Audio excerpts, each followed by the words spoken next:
믿을 수 없는 일이 벌어졌습니다. 제가 야구장에서 울었습니다. 그것도 태어나 처음 보는 외국인 선수의 이름을 목이 터져라 외치며 말이죠. 인생의 절반을 넘게 살아온 제가 수천 명의 관중 속에서 LED 피켓을 흔들며 낯선 응원가를 따라 부르고 있었어요. 이건 분명 제가 아닌 다른 사람의 모습 같았습니다. 그런데 그 순간 저는 오랜만에 진짜 살아있다는 느낌을 받았죠. 이 모든 변화의 시작은 단 한 사람, 이정우라는 한국 선수 때문이었습니다. 오늘 사연은 미국에서 오신 마샤 윌로비 씨의 사연입니다. 사연 시작 전 구독과 좋아요 눌러주시면 컨텐츠 제작에 큰 힘이 됩니다. 그럼 오늘의 사연 시작합니다. 저는 마샤 윌로비입니다. 53세 뉴저지주 뉴워크에 있는 고등학교 역사교사예요. 30년 가까이 같은 학교에서 미국사와 세계사를 가르쳐왔죠. 2년 전 27년간의 결혼 생활을 끝내고 이혼했습니다. 남편의 외도가 원인이었어요. 그 후로 제 인생은 회색빛이었습니다.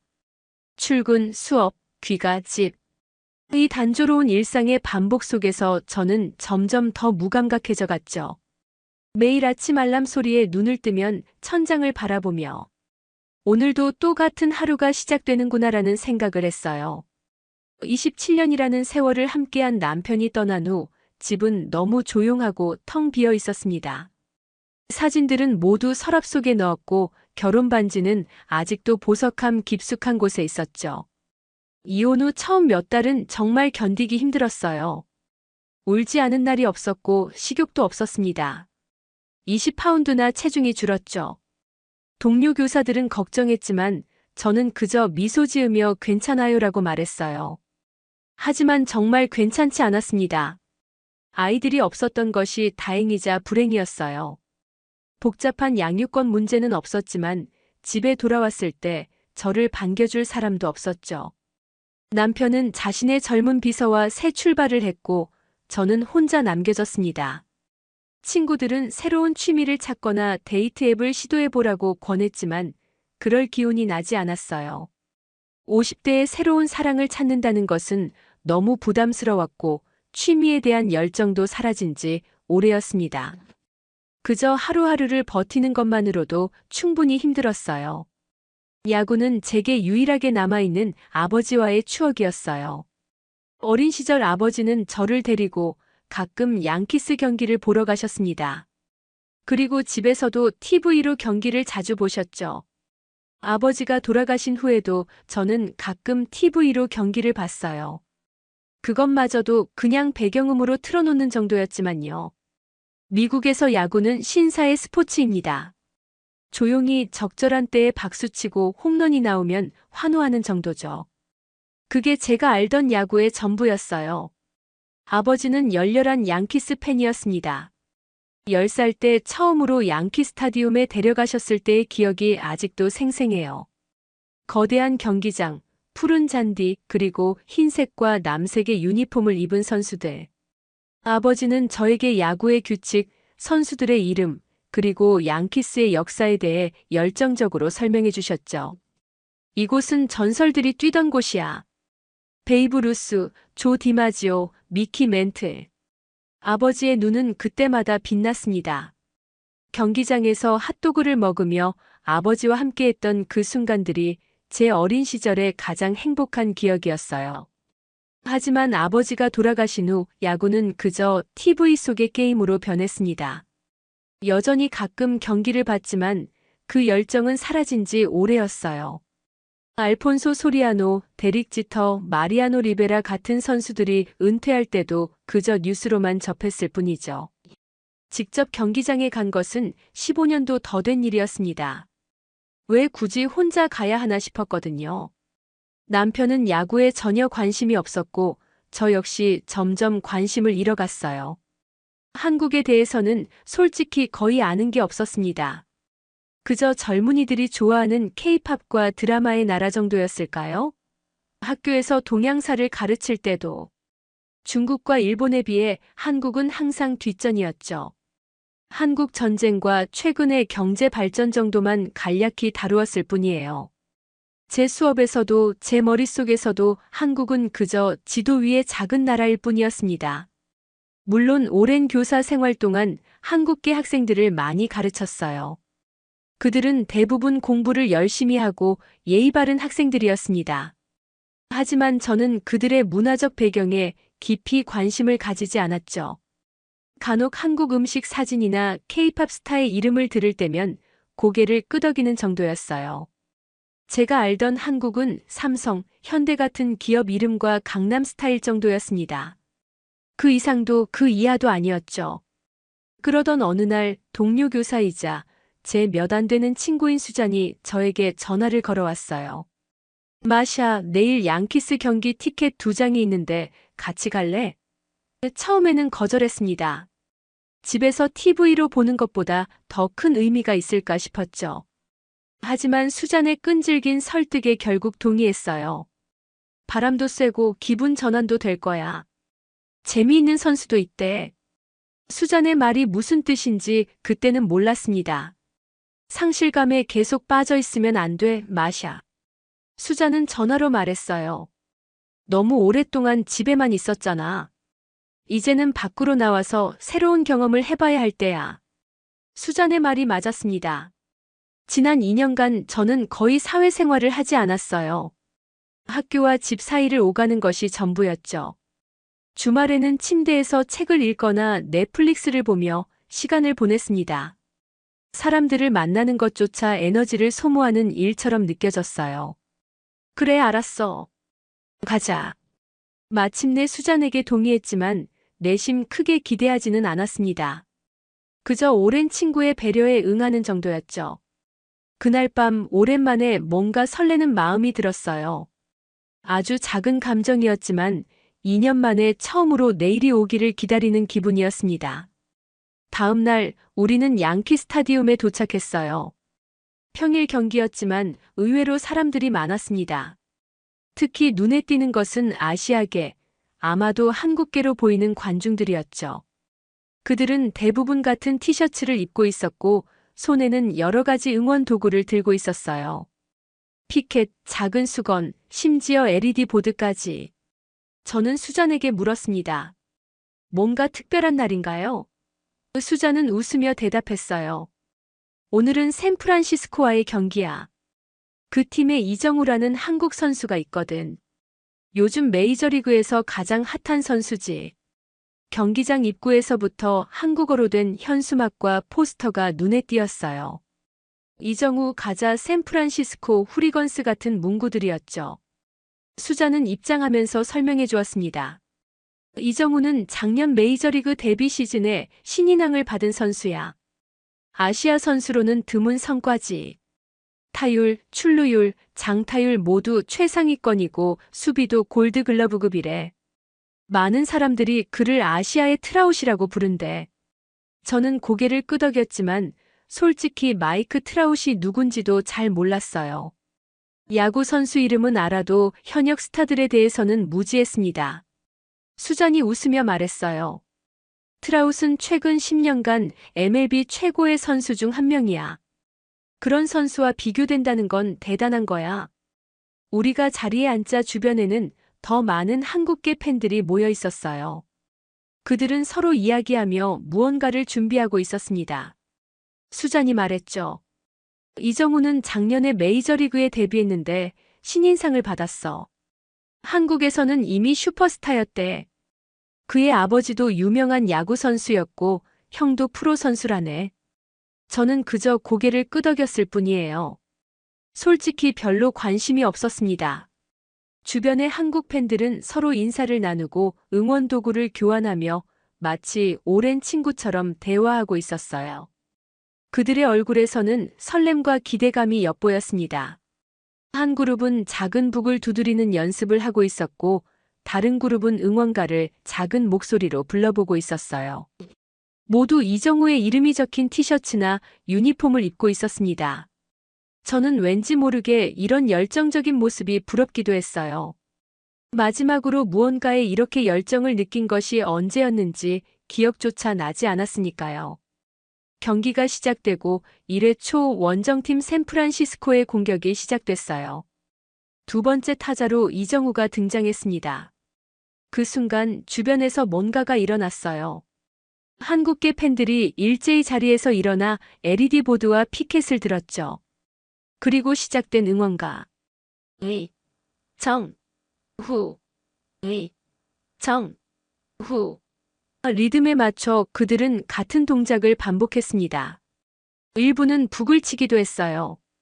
그의 등장은 마치 락스타가 무대에 오른 것 같았어요. 사람들은 환호하고 피켓을 흔들고 카메라 플래시가 터졌습니다. 이정우는 타석에 들어서기 전 손을 들어 팬들에게 인사했어요. 그의 모습은 TV로 본 메이저리그 선수들과는 달랐습니다. 키는 크지 않았지만 탄탄한 체격이었고 얼굴은 소년처럼 젊고 생기 넘쳤어요. 그의 유니폼에는 큼지막한 숫자 51과 LE가 적혀 있었습니다. 처음에는 충격이었습니다. 이건 제가 알던 야구장의 모습이 아니었어요. 너무 시끄럽고 산만하고 무질서해 보였죠. 주변의 미국인 관중들도 비슷한 표정이었어요. 일부는 짜증을 내며 고개를 절레절레 흔들었습니다. 저도 솔직히 불편했어요. 이건 예의가 아니야. 야구는 조용히 관람하는 스포츠인데. 이정우는 첫 타석에서 2루타를 쳤습니다. 한국 팬들은 더욱 열광했어요. 그들의 함성은 경기장을 가득 채웠죠. 수잔이 말했습니다. 저 응원 방식 한국식이래. 한국에서는 모든 야구 경기가 저렇게 진행된대. 선수마다 응원가가 있고 팬들이 단체로 응원한대. 저는 믿기 힘들었어요. 정말요? 저렇게 시끄럽게 경기를 볼 수 있나요? 2루에서 이정우는 손을 귀에 대고 더 큰 소리로 응원해달라는 제스처를 했어요. 팬들은 더욱 열광했고 응원 소리는 한층 더 커졌습니다. 심지어 몇몇 미국인 관중들도 호기심에 그들의 응원에 동참하려는 모습을 보였어요. 하지만 대부분은 여전히 어색한 표정으로 지켜보았죠. 투수는 견제구를 여러 번 던졌지만 이정우는 언제든 도루할 준비가 된 듯 2루 베이스에서 위협적인 리드를 잡고 있었어요. 그의 발은 빨랐고 움직임은 날렵했습니다. 다음 타자의 안타로 이정우는 3루로 향했고 그 다음 타자의 희생플라이로 홈을 밟았어요. 그가 득점하자 한국 팬들은 기립박수를 보냈습니다. 이정우는 더그아웃에서 동료들과 하이파이브를 나누며 환하게 웃었어요. 그의 미소는 정말 순수하고 밝았습니다. 3회 말 우리 근처에 앉아있던 50대로 보이는 미국인 남성이 참지 못하고 한국 팬들에게 말했습니다. 이봐요, 좀 조용히 할 수 없나요? 이건 미국이고 미국 야구장이에요. 당신들 나라에서처럼 굴지 마세요. 그의 말투는 무례했고 눈빛은 경멸적이었어요.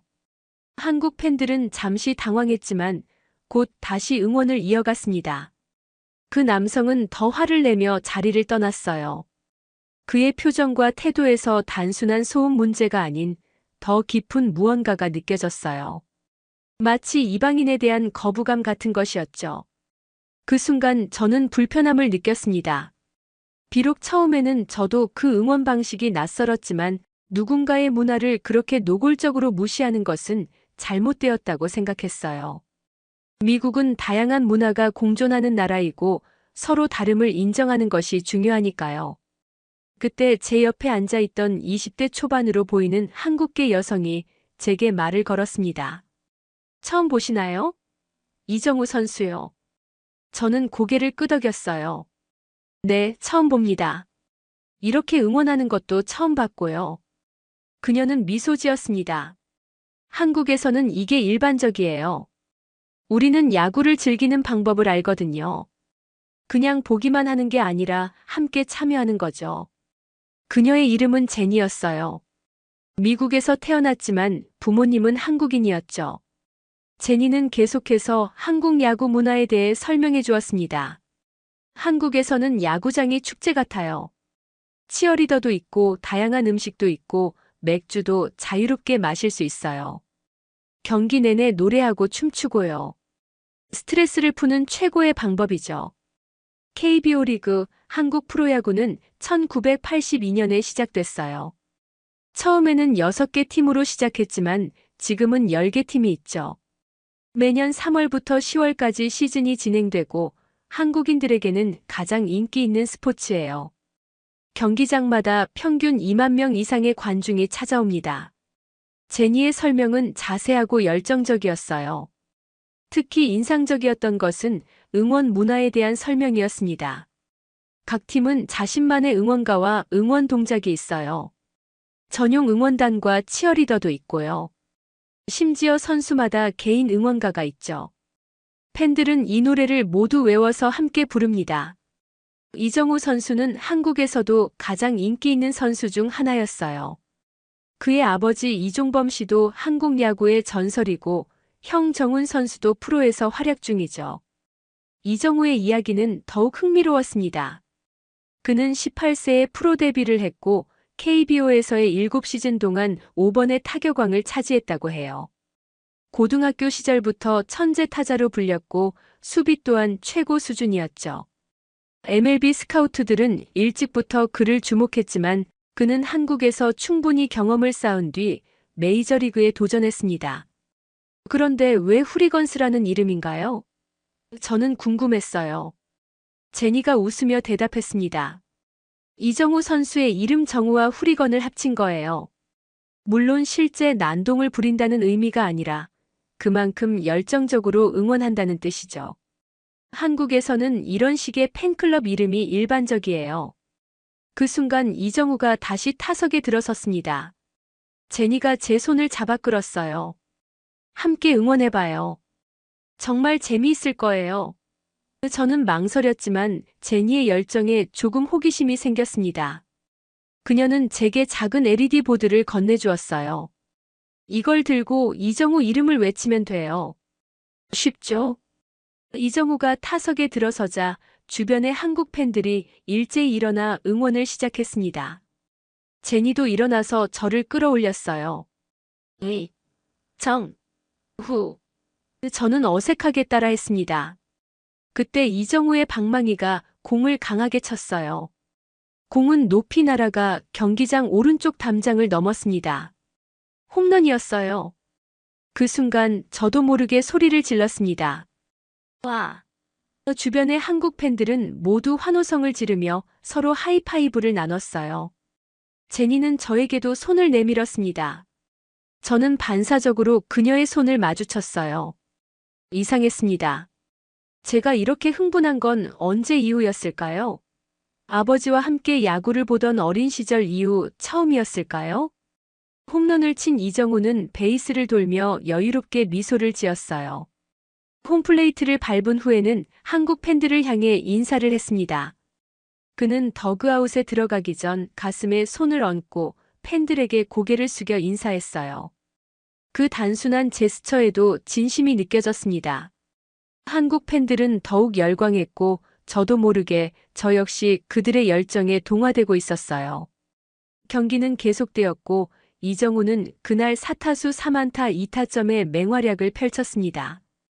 그의 수비도 놀라웠어요. 빠른 발과 정확한 송구로 2번이나 주자를 잡아냈죠. 특히 7회에 보여준 다이빙 캐치는 경기의 하이라이트였습니다. 그는 몸을 날려 불가능해 보이는 공을 잡아냈고 관중들은 국적에 상관없이 모두 기립박수를 보냈어요. 순수한 기술과 열정 앞에서는 문화적 차이가 사라지는 순간이었습니다. 경기가 끝난 후 저는 묘한 감정에 사로잡혔습니다. 모든 것이 새롭고 낯설었지만 동시에 오랫동안 잊고 있던 뭔가를 다시 찾은 느낌이었어요. 그것은 단순한 스포츠 관람의 즐거움을 넘어 뭔가에 진심으로 열광하고 소속감을 느끼는 경험이었습니다. 마치 오랫동안 닫혀있던 감정의 문이 조금씩 열리는 듯 했어요. 집으로 돌아가는 길 수잔이 물었습니다. 어땠어? 재미있었어? 저는 솔직히 대답했어요. 처음에는 불편했어요. 하지만 나중에는 꽤 재미있었네요. 이정우라는 선수도 정말 대단한 것 같고요. 수잔은 웃으며 말했습니다. 다음에 또 가보자. 근데 그 한국 응원단이 인상적이었지? 후리건스라고 불린대. 이정우의 팬클럽이야. 수자는 차를 운전하며 계속 이야기했어요. 알아? 이 후리건스는 미국 전역에 지부가 있대. SNS로 연결되어 있고 정기적으로 모임도 가지고. 그들은 단순한 팬클럽이 아니라 하나의 커뮤니티야. 서로 정보도 공유하고 함께 여행도 하고. 정말 대단하지 않아? 저는 고개를 끄덕였습니다. 그런 소속감과 연대가 부러웠어요. 저는 너무 오랫동안 혼자였고 어떤 집단에도 속해 있다고 느끼지 못했으니까요. 집 앞에 도착했을 때 수잔이 제 어깨를 토닥였습니다. 오늘 즐거운 시간 보낸 것 같아 다행이야. 너의 눈에 다시 빛이 돌아온 것 같아. 그녀의 말에 저는 놀랐어요. 제 눈에 다시 빛이 돌아왔다고요? 정말 그럴까요? 현관문 앞에 서서 잠시 생각에 잠겼습니다. 오늘은 분명 다른 날이었어요. 오랜만에 뭔가에 관심을 갖고 흥분하고 즐거움을 느꼈으니까요. 그날 밤 저는 잠들기 전에 이정우에 대해 검색했습니다. 그의 한국에서의 활약상, MLB 데뷔 스토리, 그리고 후리건스라는 팬클럽에 대한 정보까지. 점점 더 호기심이 생겼어요. 한국 야구는 정말 저렇게 축제 같은 분위기일까? 모든 선수들이 자신만의 응원가를 가지고 있을까? 저는 유튜브에서 한국 프로야구 KBO 경기 영상을 찾아보았습니다. 검색 결과는 놀라웠어요. 이정우는 한국에서 천재 타자로 불렸고 그의 성적은 정말 경이로웠습니다. KBO에서의 7시즌 동안 통산 타율 349 출루율 421 장타율 575라는 놀라운 기록을 세웠죠. 그는 5번의 타격왕을 차지했고 골드글러브도 6번이나 받았어요.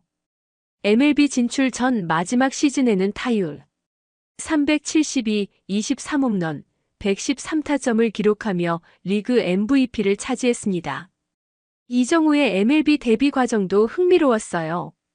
그는 한국 선수로는 드물게 포스팅 시스템 해외 진출 제도를 통해 큰 주목을 받았고 여러 팀과의 경쟁 끝에 샌프란시스코와 6년 1억 1,300만 달러라는 대형 계약을 체결했습니다. 이는 아시아 선수 최대 계약금이었어요. 그의 데뷔 시즌 성적은 타율 307, 17홈런, 77타점, 25도루로 내셔널리그 신인왕을 차지했죠. 화면에 펼쳐진 광경은 상상 이상이었어요. 관중석은 색깔별로 나뉘어 있었고 각 팀의 팬들은 조직적으로 응원을 이어가고 있었습니다. 북 트럼펫, 심지어 밴드까지 있었죠. 응원가는 팝송을 개사한 것부터 창작곡까지 다양했어요. 관중들은 모두 같은 색의 티셔츠나 유니폼을 입고 같은 동작을 하며 응원했습니다. 마치 하나의 거대한 생명체처럼 움직이는 것 같았어요. 더 놀라운 것은 경기장 시설이었습니다. 대형 전광판, 깨끗한 좌석, 다양한 음식 부스, 심지어 경기장 내 쇼핑몰까지. 미국의 오래된 야구장들과는 확실히 달랐어요. 더 현대적이고 더 소비자 친화적이었죠. 한 영상에서는 관중이 앱을 통해 자리에서 음식을 주문하고 배달받는 모습도 보였습니다. 정말 놀라웠어요. 치맥이라는 단어도 자주 등장했습니다. 검색해보니 치킨과 맥주의 합성어로 한국 야구장 문화의 상징이라고 했어요. 많은 팬들이 경기를 보며 치킨과 맥주를 즐긴다고 했습니다. 미국 야구장의 핫도그와 맥주처럼 한국에서는 치맥이 야구 관람의 필수품이었죠. 경기장 내에서 음식을 배달시켜 먹을 수 있다는 것도 놀라웠어요. 미국에서는 상상할 수 없는 일이었죠. 한국 야구의 역사도 찾아보았습니다. 1905년 미국 선교사들에 의해 처음 소개되었고 일제강점기에도 민족의 자긍심을 높이는 스포츠로 사랑받았다고 해요. 프로리그는 1982년에 출범했지만 짧은 역사에도 불구하고 빠르게 발전했습니다. 특히 2006년 월드 베이스볼 클래식 WBC에서 일본과 미국을 이기고 준결승에 진출한 것, 2008년 베이징 올림픽에서 금메달을 딴 것이 한국 야구의 전환점이 되었다고 했어요. 그리고 무엇보다 한국 야구의 응원 문화는 세계에서 독특한 것으로 평가받고 있었습니다. 응원단장의 지휘 아래 수만 명의 관중이 하나된 목소리로 노래하고 응원하는 모습은 다른 나라에서는 찾아보기 힘든 광경이었어요. 이것은 한국인의 공동체 의식과 정서가 스포츠에 녹아든 결과라고 했습니다. 새벽 3시가 넘도록 자료를 찾아보았어요. 이렇게 무언가에 푹 빠진 것이 얼마만인지 기억도 나지 않았습니다. 마치 새로운 세계가 열린 것 같았어요. 잠들기 전 저는 다시 이정우의 홈런 장면을 보았습니다. 그의 완벽한 스윙, 공이 담장을 넘어가는 순간, 그리고 한국 팬들의 환호. 그 모든 것이 마치 하나의 아름다운 교향곡처럼 느껴졌어요. 저는 오랜만에 설레는 마음으로 잠이 들었습니다. 며칠 후 지역신문에서 눈에 띄는 칼럼을 보았습니다. 아시안 침략 우리의 야구장이 위험에 처했다. 제목부터 불쾌했어요. 글을 쓴 사람은 브래드 워커, 지역 스포츠 칼럼니스트였습니다. 그는 양키스 경기에서의 한국 팬들의 응원을 소음공해라고 비난하며 미국 문화의 순수성을 지켜야 한다고 주장했어요. 특히 충격적이었던 것은 그가 한국 야구를 야만적이라고 표현한 부분이었습니다. 칼럼의 내용은 더욱 불편했어요. 최근 양키 스타디움은 마치 외국 영토가 된 것 같다. 귀가 아프도록 시끄러운 북소리와 이해할 수 없는 외국어 응원가가 경기를 방해하고 있다. 이것이 진정한 미국 야구인가? Take me out to. 더 볼게임 Take me out to 더 볼게임을 부르던 그 품위 있는 전통은 어디로 간 것인가? 브래드는 계속해서 아시안들의 무질서한 응원이 미국 야구의 숭고한 전통을 훼손한다고 주장했어요. 그는 심지어 이런 식으로 계속된다면 우리는 곧 북한식 집단 응원을 보게 될 것이라는 말도 안 되는 비교까지 했습니다. 마지막 문단에서는 진정한 야구 팬이라면 이러한 문화적 침략에 맞서야 한다고 촉구했어요. 저는 분노했어요. 물론 저도 처음에는 그 응원 방식이 낯설었지만 그것을 인종차별적으로 비난하는 것은 완전히 다른 문제였습니다. 게다가 실제로 본 후에는 그 응원 문화의 매력을 느끼기도 했어요. 브래드의 칼럼은 무지에서 비롯된 편견일 뿐이었습니다. 교무실에서 동료 교사들이 그 칼럼에 대해 이야기하고 있었어요. 너무 심한 말이야. 문화적 다양성을 존중해야지. 한 교사가 말했습니다. 다른 교사는 고개를 저었어요. 브래드는 항상 그래. 자기와 다른 것은 모두 잘못되었다고 생각하는 사람이야. 저는 조용히 그들의 대화를 들었습니다. 제가 그 응원에 참여했던 사실을 말할까 고민했지만 아직은 아니라고 생각했어요. 점심시간 학교 식당에서 제 담당 학생 중 한 명인 에단이 제게 다가왔습니다. 선생님, 이정우 선수 아세요? 제가 그의 팬이에요. 저는 놀랐어요.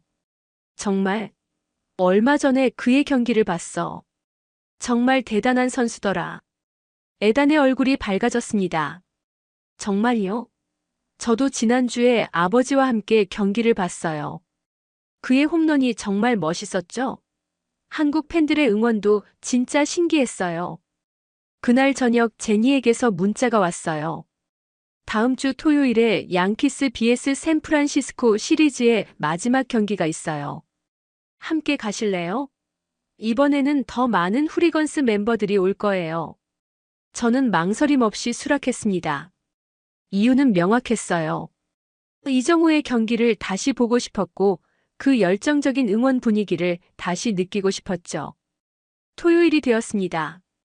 이번에는 제니와 함께 경기장으로 향했어요. 그녀는 저를 한국 팬들이 모인 구역으로 안내했습니다. 100명 가까운 사람들이 모여 있었어요. 모두 같은 티셔츠를 입고 응원 도구를 준비하고 있었습니다. 제니가 저를 소개했어요. 이분은 마샤 선생님이에요. 지난 경기에서 처음 이정우를 보고 팬이 되셨어요. 한국 팬들은 저를 따뜻하게 맞아주었습니다. 그들은 저에게 응원용 티셔츠와 LED 피켓을 선물해 주었어요. 한 남성이 다가와 자신을 소개했습니다. 안녕하세요. 저는 데이빗입니다. 미국에서 태어났지만 뿌리는 한국이죠. 이정우 선수의 팬이신 것 같네요. 저는 고개를 끄덕였습니다. 네, 지난 경기에서 처음 봤어요. 정말 대단한 선수더라고요. 데이빗은 웃으며 말했어요. 저희는 그를 한국의 오탄이라고 부릅니다. MLB에서 한국을 대표하는 스타니까요. 이정우 선수는 한국에서 이미 전설입니다. 아버지도 유명한 선수였고 형도 프로에서 활약 중이에요. 야구 명가죠. 그는 계속해서 이정우의 한국 프로야구 KBO 활약상과 그의 메이저리그 도전 과정에 대해 이야기했습니다. 경기가 시작되기 전 데이빗이 저에게 기본적인 응원 방법을 가르쳐 주었어요. 이정우 선수가 타석에 들어서면 먼저 를 외친 후 이 응원가를 따라 부르면 됩니다. 그는 제게 가사가 적힌 종이를 건네주었어요. 한글과 영어가 병기되어 있었습니다. 응원가는 한국의 인기 K-팝 노래를 개사한 것이었죠. 경기가 시작되고 이정우가 첫 타석에 등장했습니다. 모든 한국 팬들이 일어나 응원을 시작했어요. 저도 함께 일어났습니다. 그리고 응원가가 시작됐어요. 처음에는 어색했지만 주변 사람들의 열정에 점점 동화되었습니다. 이정우는 그 타석에서 안타를 쳤어요. 모두가 환호했고 저도 함께 기뻐했습니다. 3회 초 이정우의 두 번째 타석. 그는 풀카운트까지 가는 접전 끝에 좌측 담장을 넘기는 홈런을 쳤습니다. 한국 팬들은 미친 듯이 환호했어요. 저도 모르게 저도 소리를 질렀습니다. 홈런. 그 주변 사람들과 하이파이브를 나누고 함께 뛰어오르며 기뻐했어요. 이런 감정은 오랫동안 느껴보지 못했습니다. 순수한 기쁨 함께 나누는 열정, 그리고 소속감. 그때 누군가 우리 쪽을 향해 소리쳤어요. 시끄럽게 좀 하지 마. 돌아보니 바로 그 칼럼니스트, 브래드 워커였습니다. 그는 몇 줄 뒤에 앉아 있었어요. 얼굴은 붉게 상기되어 있었고 눈빛은 적대적이었습니다. 데이빗이 조용히 제게 말했어요. 신경 쓰지 마세요. 저 사람은 유명한 한국 문화 혐오자예요. 지난주에 인종차별적인 칼럼을 썼죠. 브래드는 계속해서 한국 팬들을 향해 불평했습니다. 이건 미국이야. 너희 나라에서처럼 굴지 마. 몇몇 미국인 관중들도 그에 동조했어요. 하지만 놀랍게도 더 많은 미국인들이 오히려 브래드를 향해 눈살을 찌푸렸습니다. 한 노인이 말했어요. 젊은이, 그들은 그저 야구를 즐기고 있을 뿐이야. 당신이 문제야. 경기가 진행되는 동안 저는 점점 더 한국 팬들의 응원에 동화되어 갔습니다. 응원가를 따라 부르고 리듬에 맞춰 박수를 치고 이정우가 좋은 플레이를 할 때마다 환호했어요. 이상하게도 저는 이 낯선 환경 속에서 편안함을 느꼈습니다. 마치 오랫동안 갇혀있던 감정이 해방된 느낌이었어요. 7회 초 1대3으로 뒤지고 있던 샌프란시스코. 이정우는 2사 만루의 상황에서 타석에 들어섰습니다. 긴장감이 최고조에 달했어요. 한국 팬들의 응원도 더욱 열정적이 되었죠.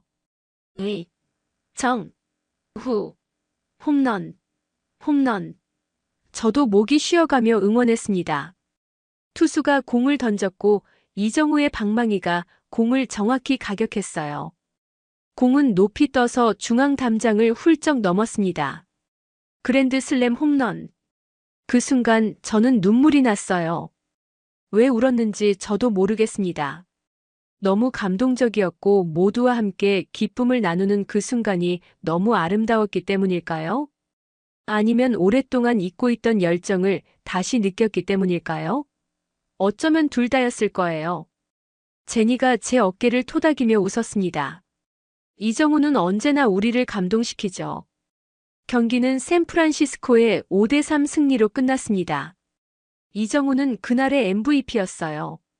4타수 3안타 6타점, 그리고 환상적인 수비 플레이까지. 경기가 끝난 후 한국 팬들은 출구 근처에 모여 이정우를 기다렸습니다. 선수들이 버스를 타러 나왔을 때 모두가 이정우의 이름을 외쳤어요. 그는 미소 지으며 팬들에게 손을 흔들고 사인을 해주었습니다. 저는 그 모습을 지켜보며 생각했어요. 이것이 진정한 스포츠의 의미가 아닐까? 함께 기뻐하고 함께 응원하고 서로를 연결하는 것. 야구는 단순한 게임이 아니었습니다. 그것은 사람과 사람을 이어주는 다리였어요. 문화와 문화를 연결하는 고리였죠. 그리고 한국 팬들은 그것을 완벽하게 이해하고 있었습니다. 집으로 돌아가는 길, 데이빗이 저를 한인 커뮤니티 모임에 초대했어요. 다음 주 금요일에 저희가 작은 모임을 갖습니다. 한국 음식도 먹고 야구 이야기도 나누고요. 오실래요? 저는 망설임 없이 수락했습니다. 네, 꼭 가고 싶어요. 한국 야구에 대해 더 알고 싶어요. 다음 주 금요일, 저는 뉴저지 포트리에 있는 한인 커뮤니티 센터를 찾았습니다. 생각보다 훨씬 큰 건물이었어요. 안으로 들어가자 약 10명 정도의 사람들이 모여 있었습니다. 대부분 한국계였지만 다양한 인종의 사람들도 보였어요. 데이빗이 저를 반갑게 맞아주었습니다. 오셨군요. 이쪽으로 오세요. 다른 분들께 소개해 드릴게요. 그는 저를 여러 사람들에게 소개했어요. 그 중에는 KBO 공식 해외 팬클럽 회장인 마이클, 한국에서 10년간 영어 교사로 일했던 사라, 그리고 한국 야구 역사를 연구하는 교수 김정수도 있었습니다. 모두 저를 따뜻하게 맞아주었어요. 후리건스의 새 멤버로군요. 환영합니다. 그날 밤은 정말 특별했습니다. 저는 한국 음식을 처음으로 제대로 맛보았어요. 불고기, 김치, 잡채, 그리고 소주까지. 모두 맛있었죠. 김 교수는 한국 야구의 역사에 대해 열정적으로 설명해 주었습니다. 한국 야구는 1905년에 미국 선교사들에 의해 소개되었어요. 하지만 독자적인 발전을 이루었죠. 특히 응원 문화는 세계 어디에서도 볼 수 없는 한국만의 것입니다. 그는 계속해서 한국 야구의 독특한 점들을 설명했어요. KBO는 10개 구단으로 이루어져 있어요. 각 팀은 도시나 기업을 대표하죠. 예를 들어 삼성 라이온즈, 두산 베어스 같은 식입니다. 모든 팀이 치어리더를 보유하고 있고 경기장마다 전용 응원단이 있어요. 그들이 관중들을 리드하죠. 마이클이 덧붙였습니다. 한국 야구의 가장 큰 특징은 응원가예요. 모든 선수가 자신만의 응원가를 갖고 있습니다. 팬들은 그 노래를 외우고 경기 중에 함께 부르죠. 타자가 타석에 들어서면 그의 응원가가 시작됩니다. 정말 멋진 광경이에요. 그는 태블릿을 꺼내 몇 가지 영상을 보여주었습니다. 수만 명의 팬들이 하나 된 목소리로 노래하는 모습, 정말 압도적이었어요. 사라는 한국 야구장의 음식 문화에 대해 이야기했습니다. 미국과 달리 한국 야구장에는 외부 음식을 가져올 수 있어요. 많은 팬들이 치킨과 맥주를 배달시켜 먹죠. 치맥이라고 부르는데 한국 야구장 문화의 상징이에요. 또한 경기장 내 음식 가격도 매우 합리적이고요. 저는 정말 놀랐어요. 미국 야구장의 비싼 음식 가격을 생각하면 천국 같은 이야기였죠. 모임은 밤늦게까지 이어졌습니다. 저는 한국 야구뿐만 아니라 한국 문화 전반에 대해 많은 것을 배웠어요. K-팝, 한류 드라마, 한국 영화, 그리고 한글까지. 모든 것이 새롭고 매혹적이었습니다. 집으로 돌아가는 길, 저는 스스로에게 물었어요. 내가 왜 지금까지 이 흥미로운 문화에 관심을 갖지 않았을까? 다음 날 아침 식사를 하며 신문을 펼쳤습니다. 브래드 워커의 새 칼럼이 눈에 띄었어요. 한국의 침략 야구장에서의 문화전쟁 제목부터 불쾌했죠. 그는 이번에도 한국 팬들의 응원을 야만적이라고 비난하며 미국 야구의 순수성을 지켜야 한다고 주장했습니다. 특히 충격적이었던 것은 후리건스를 무질서한 아시안 폭도라고 표현한 부분이었어요. 저는 분노했습니다. 이건 명백한 인종차별이었어요. 브래드는 한국 문화에 대해 아무것도 모르면서 멋대로 판단하고 있었죠. 저는 즉시 컴퓨터 앞에 앉아 답장을 작성하기 시작했습니다. 문화적 다양성 야구가 가르쳐준 교훈이라는 제목의 글이었어요. 그래서 저는 한국 야구 문화의 아름다움과 그것이 제게 가져다준 새로운 경험에 대해 솔직하게 적었습니다. 브래드 워커 씨가 침략이라고 부르는 것은 사실 문화적 공유입니다. 한국 팬들은 우리에게 야구를 즐기는 새로운 방법을 보여주고 있어요. 그들의 열정, 조직력 그리고 공동체 의식은 오히려 우리가 배워야 할 점입니다. 저는 또한 브래드의 인종차별적 표현을 강하게 비판했어요. 그를 지역 신문사에 보낸 후 저는 학교로 향했습니다. 그날은 세계사 수업이 있는 날이었어요. 수업 주제는 20세기 동아시아였습니다. 전에는 중국과 일본에 초점을 맞추었지만 이번에는 한국에 대해 더 많은 시간을 할애하기로 했어요. 특히 한국의 현대 문화와 스포츠에 대해서요. 교실에 들어서자 학생들이 평소와 다르게 저를 바라보고 있었습니다. 한 학생이 손을 들었어요. 선생님, 신문에서 봤어요. 선생님이 후리건스의 멤버가 되셨다면서요? 저는 놀랐습니다. 어떻게 알았니? 그 학생은 인상을 찌푸렸어요. 브래드 워커의 칼럼이요. 선생님을 한국 문화에 세뇌된 교사라고 썼어요. 저는 깊은 숨을 들이쉬었습니다. 그래, 나는 이정우 선수의 팬이고 후리건스의 일원이 되었어. 그리고 오늘은 특별히 한국 문화와 스포츠에 대해 이야기해볼까 해. 학생들의 반응은 다양했어요. 일부는 호기심을 보였고 일부는 무관심했죠. 하지만 한 학생, 데이비드가 손을 번쩍 들었습니다. 저도 이정우 팬이에요. 그의 응원가도 외웠어요. 그 순간 생각이 떠올랐어요. 왜 직접 보여주지 않지? 저는 컴퓨터를 켜고 유튜브에서 한국 야구 응원 영상을 찾았습니다. 오늘은 교과서를 잠시 덮고 다른 문화가 스포츠를 통해 어떻게 표현되는지 살펴보자. 화면에 한국 야구장의 모습이 펼쳐졌어요. 수만 명의 관중이 하나된 목소리로 응원가를 부르는 장면이었습니다. 학생들은 처음에는 놀란 표정이었지만 곧 흥미를 보이기 시작했어요. 특히 치어리더들의 공연과 조직적인 응원에 감탄했죠. 데이비드가 말했습니다. 와, 미국 야구장은 너무 조용해요. 저건 마치 콘서트 같아요. 다른 학생, 에밀리가 덧붙였어요. 응원가도 멋있어요. 어떻게 모두가 같은 노래를 알고 있는 거죠? 저는 한국 야구의 역사와 응원 문화의 발전에 대해 설명했습니다. 또한 이정우의 이야기, 그의 가족 배경, 한국에서의 성공, 그리고 MLB 진출 과정에 대해서도 이야기했어요. 학생들은 점점 더 관심을 보였습니다. 수업이 끝날 때쯤 한 학생이 물었어요. 선생님, 다음에 저희도 야구장에 데려가 주실 수 있나요? 그날 저녁 지역 신문사로부터 연락이 왔습니다. 제 답장 글이 다음날 신문에 실릴 예정이라고 했어요. 또한 지역 TV 방송에서도 인터뷰 요청이 왔습니다. 문화충돌 야구장에서의 한국 응원 특집을 준비 중이라고 했어요. 저는 망설임 없이 수락했습니다. 한국 문화를 올바르게 알리고 브래드 같은 사람들의 편견을 바로잡고 싶었죠. 다음 날 제 글이 신문에 실렸습니다. 반응은 놀라웠어요. 많은 사람들이 저에게 지지의 메시지를 보내왔습니다. 특히 한국계 주민들은 매우 감사해했어요. 데이빗에게서도 문자가 왔습니다. 정말 멋진 글이었어요. 브래드의 편협함에 맞서 목소리를 내주셔서 감사합니다. 그날 오후 지역 TV 방송국을 찾았습니다. 인터뷰는 커뮤니티 포커스라는 프로그램에서 진행되었어요. 진행자는 미소 지으며 물었습니다.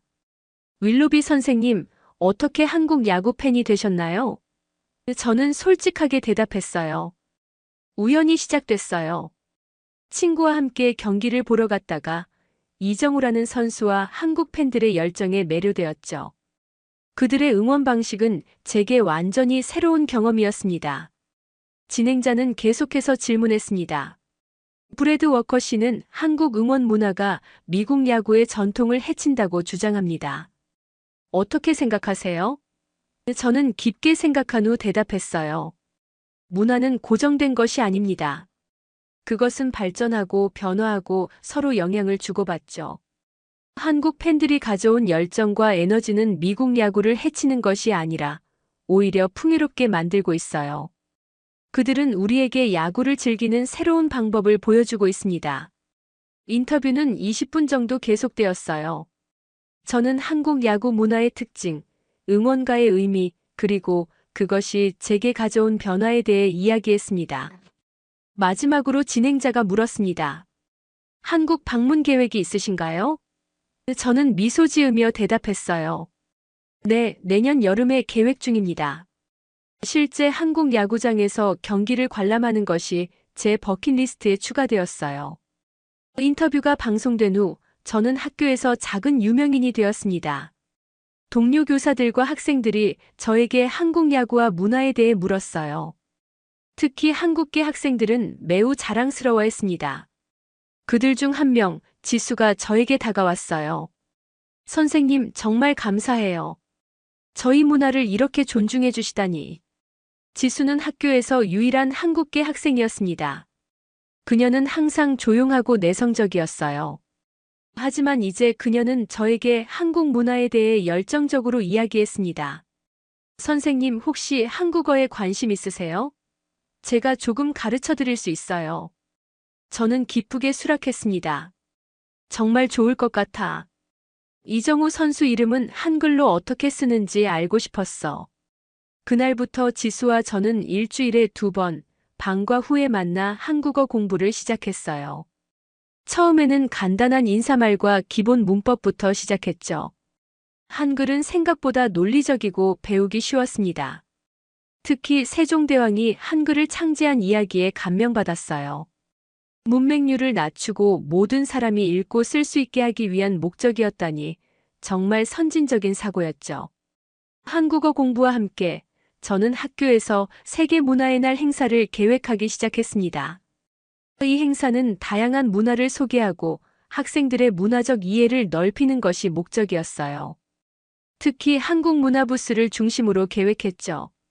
지수와 지역 한인 커뮤니티의 도움을 받아 한국 음식, 전통놀이, K-팝 댄스, 그리고 물론 야구 응원 체험까지 다양한 프로그램을 준비했습니다. 그동안 저는 계속해서 이정우의 경기를 관람했어요. 후리건스의 정식 멤버가 되어 응원가도 완벽하게 외웠죠. 가끔은 브래드와 같은 비판자들이 야구장에서 항의하기도 했지만 점점 더 많은 미국인 팬들이 한국식 응원에 동참하기 시작했습니다. 특히 젊은 팬들은 이 새로운 방식을 즐겼어요. 그들에게 야구장은 이제 단순한 경기장이 아니라 축제의 장이 되었죠. 어느 날 후리건스 단체 채팅방에 흥분되는 소식이 올라왔습니다. 이정우가 팬미팅을 한다는 거였어요. 샌프란시스코가 다시 뉴욕을 방문하는 시리즈 중 하루, 경기 전에 지정된 팬들과 만남의 시간을 가진다고 했습니다. 데이빗이 제게 메시지를 보냈어요. 마샤, 당신도 꼭 가야 해요. 후리건스를 대표해서요.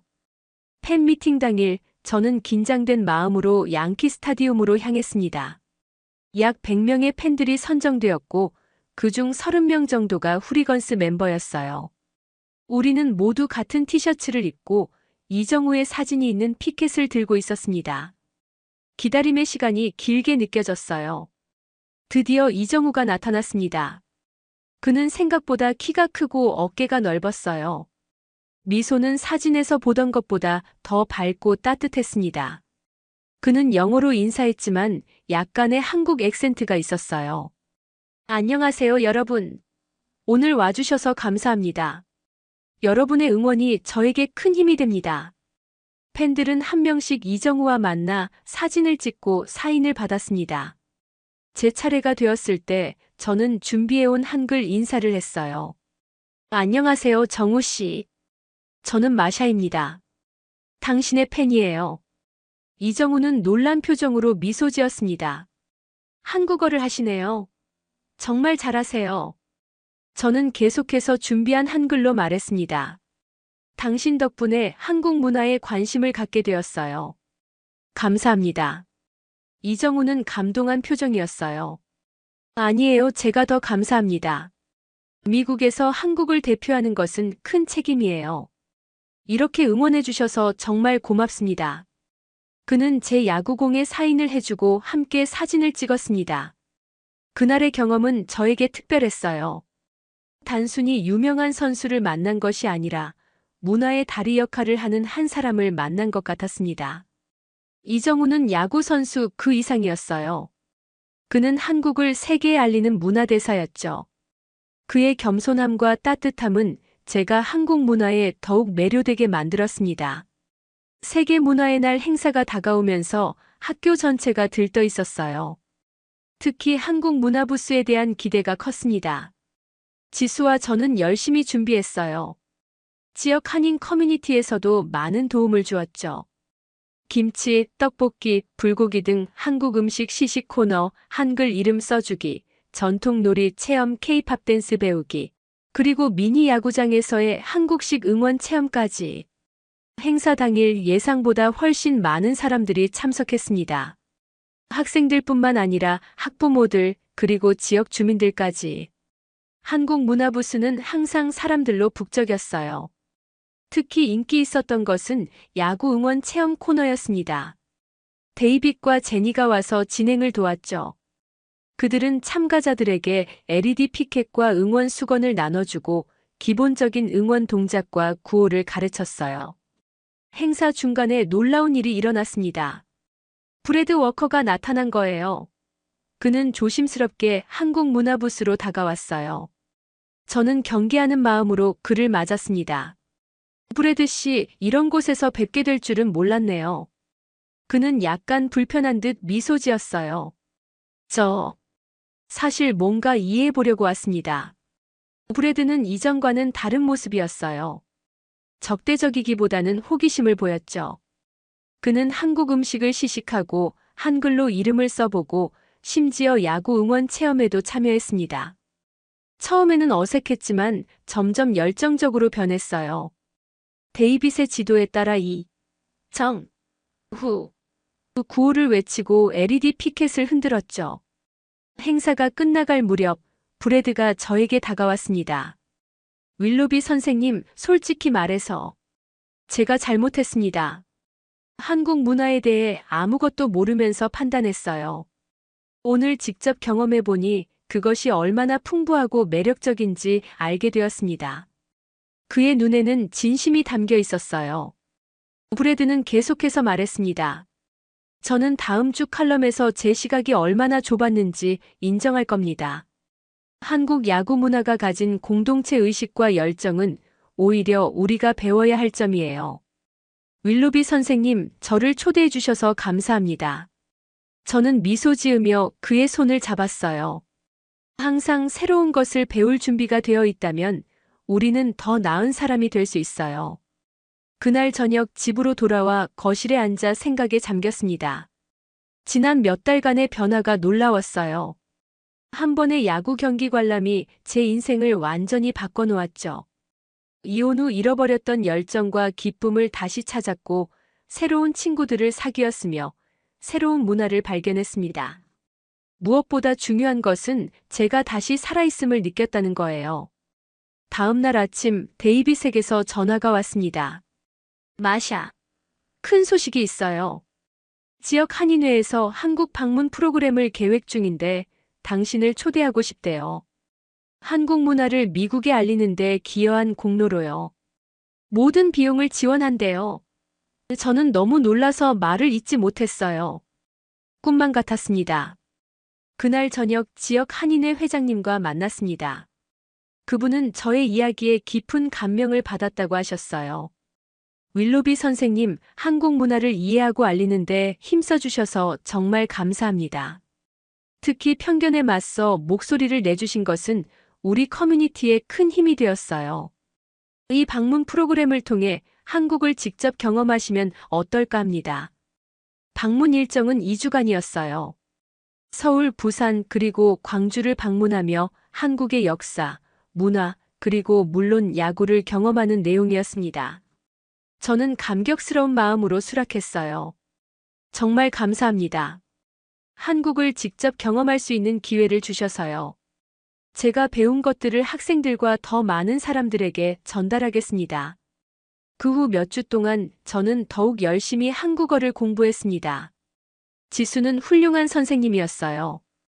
또한 한국 역사와 문화에 대한 책을 읽고 한국 드라마도 보기 시작했죠. 제니의 추천으로 응답하라 1988이라는 드라마를 봤는데 정말 감동적이었습니다.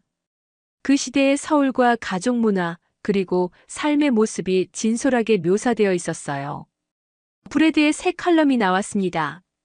문화적 시야 넓히기 한국 야구에서 배운 교훈. 그는 자신의 편협했던 시각을 솔직하게 인정하고 한국 야구 문화가 가진 공동체 의식과 열정을 높이 평가했어요. 특히 후리건스에 대한 이전의 부정적 표현을 사과했죠. 칼럼은 우리는 서로의 문화에서 배우고 성장할 때 진정한 세계 시민이 된다라는 문장으로 마무리되었습니다. 학교에서는 제가 준비한 한국 문화 수업이 큰 인기를 끌었어요. 학생들은 특히 K-팝과 한국 드라마에 관심이 많았죠. 지수는 이제 학교에서 인기 있는 학생이 되었습니다. 그녀는 자신의 문화를 자랑스럽게 소개했고 다른 학생들은 그녀에게 한국어를 배우고 싶어 했어요. 학교 분위기가 더욱 다양성을 인정하고 존중하는 방향으로 변화했습니다. 이정우는 계속해서 메이저리그에서 활약했어요. 시즌이 진행될수록 그의 인기는 더욱 높아졌고 후리건스의 회원수도 급증했습니다. 저는 이제 후리건스의 미국 대표로 활동하며 미국인들에게 한국 응원 문화를 소개하는 역할을 맡았어요. 지역 라디오와 TV에도 몇 번 출연하여 한국 야구와 문화에 대해 이야기했죠. 드디어 한국 방문 날짜가 다가왔습니다. 출발 전날 밤 저는 흥분으로 잠을 이루지 못했어요. 아버지와 함께 야구를 보던 어린 시절에 저는 이런 경험을 꿈꿔본 적도 없었습니다. 그저 평범한 미국 중년 여성이었던 제가 이제는 한국 문화의 전도사가 되어 한국으로 향하게 되었죠. 모든 것이 한 번의 야구 경기 관람에서 시작되었다는 것이 믿기지 않았어요. 여러분, 저의 이야기는 여기서 끝나지 않습니다. 한국 방문은 또 다른 시작이었을 뿐이에요. 서울의 활기찬 거리, 부산의 아름다운 해변, 그리고 잠실구장에서의 경기 관람까지. 모든 순간이 저에게 새로운 발견과 감동을 주었습니다. 특히 KBO 경기를 직접 관람했을 때의 그 열정과 에너지는 정말 말로 표현할 수 없었어요. 한국에서 돌아온 후 저는 더욱 열정적으로 한국 문화를 알리는 활동을 이어갔습니다. 학교에서는 한국어 클럽을 만들었고 지역 커뮤니티에서는 한국 문화 워크숍을 진행했어요. 많은 사람들이 관심을 보였고 점점 더 많은 미국인들이 한국 문화의 매력에 빠져들었습니다. 이제 저는 매년 여름방학마다 한국을 방문합니다. 한국에서 만난 친구들, 경험한 문화, 그리고 느낀 감정들은 제 인생의 소중한 부분이 되었어요. 때로는 제 학생들을 데리고 교육여행을 떠나기도 합니다. 그들의 눈에 비치는 한국은 더 이상 지도 위의 작은 나라가 아니라 역동적이고 매력적인 문화의 중심지죠. 이정우는 계속해서 메이저리그에서 활약하며 한국을 대표하는 스포츠 스타로 자리매김할 것입니다. 후리건스도 미국 전역으로 확대되었고 이제는 공식적인 MLB 팬클럽으로 인정받았어요. 한국식 응원은 더 이상 낯설지 않습니다. 오히려 많은 팀들이 이 열정적인 방식을 부분적으로 도입하기 시작했죠. 제가 처음 경험했던 그 낯설고 시끄러웠던 응원 문화는 이제 메이저리그의 새로운 트렌드가 되었습니다. 젊은 팬들은 특히 이 참여형 응원 방식에 열광했어요. 타자마다 다른 응원가를 부르고 응원 도구를 사용하는 문화가 점점 확산되고 있죠. 심지어 다른 팀들의 팬클럽들도 후리건스를 모델로 삼아 자신들만의 응원 문화를 만들어가고 있습니다. 브래드 워커는 이제 제 가장 좋은 동료가 되었어요. 그는 한국 야구와 문화에 관한 책을 쓰고 있으며 저와 함께 문화 교류 프로그램을 진행하고 있습니다. 그가 과거에 제 글에 답했던 그 신문사는 이제 우리에게 정기 칼럼을 의뢰해왔어요. 세계의 스포츠 문화라는 제목으로 매달 다른 나라의 스포츠 문화를 소개하는 칼럼을 쓰고 있습니다. 학교에서는 한국 문화에 관한 제 수업이 정규 커리큘럼이 되었습니다. 세계 문화와 스포츠라는 강좌로 매주 금요일 2시간 동안 진행되죠. 학생들은 열정적으로 참여하고 있고 특히 한국 응원 문화를 배우는 시간을 가장 기다립니다. 지난 학기에는 학교 대표팀의 경기에서 한국식 응원을 선보이기도 했어요. 그 광경은 정말 장관이었습니다. 지수는 고등학교를 졸업하고 대학에서 국제문화학을 공부하고 있어요. 그녀는 자신의 문화적 배경을 자랑스럽게 여기며 한미문화교류단체에서 활발히 활동하고 있습니다. 그녀가 얼마 전에 말했죠. 선생님 덕분에 제 뿌리에 더 자부심을 갖게 되었어요. 이제는 다른 문화권 학생들도 자신의 문화를 자랑스럽게 여길 수 있게 돕고 싶어요. 제 인생은 완전히 달라졌습니다. 이혼 후 무기력하고 의미 없는 삶을 살던 저는 이제 매일 아침 일어나는 것이 기대됩니다. 새로운 친구들, 새로운 취미, 그리고 무엇보다도 삶에 대한 새로운 열정을 찾았어요. 한국 문화는 제게 단순한 관심사가 아니라 삶의 일부가 되었습니다. 제 집 서재는 이제 한국 관련 책과 기념품들로 가득 차 있어요. 가끔은 이 모든 일이 꿈처럼 느껴집니다. 만약 그날 수잔의 초대를 거절했다면, 만약 이정우의 경기를 보지 않았다면, 만약 제니가 저에게 말을 걸지 않았다면, 제 인생은 어땠을까요? 아마도 여전히 그 회색빛 일상 속에서 살고 있었겠죠. 단 하나의 작은 결정이 이렇게 큰 변화를 가져올 수 있다는 것이 놀랍습니다. 저의 이야기는 단순한 취미의 변화가 아닙니다. 그것은 문화적 편견을 넘어 새로운 세계를 발견한 여정이었어요. 한 사람의 열정이 어떻게 사회적 변화로 이어질 수 있는지를 보여주는 작은 예시이기도 하고요. 무엇보다 우리가 다른 문화에 마음을 열 때 얼마나 풍요로운 경험을 할 수 있는지를 깨닫게 해주는 과정이었습니다. 여러분도 혹시 지금 삶의 변화가 필요하다고 느끼시나요? 새로운 문화를 경험해보는 건 어떨까요? 특히 한국 문화는 음악, 영화, 드라마, 음식, 그리고 스포츠까지 다양한 매력이 있어요. 저처럼 우연한 기회에 인생이 바뀔 수도 있습니다. 열린 마음만 있다면 세상은 무한한 가능성으로 가득 차 있어요. 한국은 작은 나라지만 그 문화적 영향력은 세계적입니다. K-팝, K-드라마, 한국 영화, 그리고 이제는 K-스포츠까지. 한국이 이룬 성취는 진정한 한강의 기적이라고 말할 수 있어요. 한국인들의 열정, 혁신, 그리고 끈기는 우리 모두에게 영감을 줍니다. 작은 나라가 어떻게 세계 문화의 중심이 될 수 있는지를 보여준 좋은 사례죠. 무엇보다 한국 야구의 응원 문화는 우리에게 함께함의 가치를 알려줍니다. 그것은 단순한 소음이 아니라 하나된 마음의 표현이에요.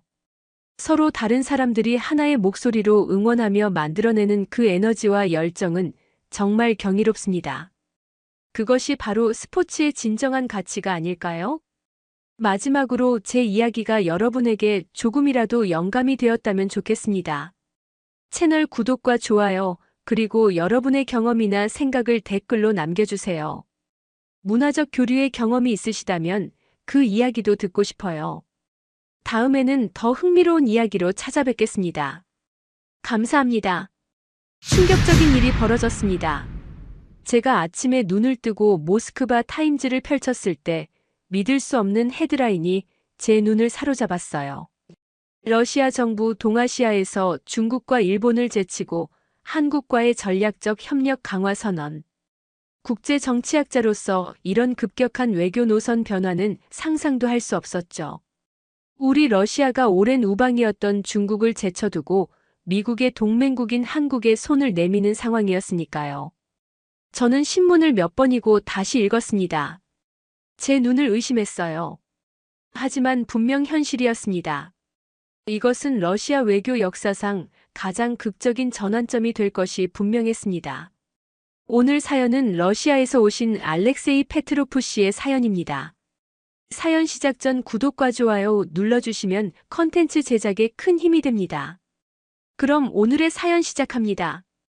다른 국제 뉴스 채널들도 이 소식을 긴급 속보로 전하고 있었습니다.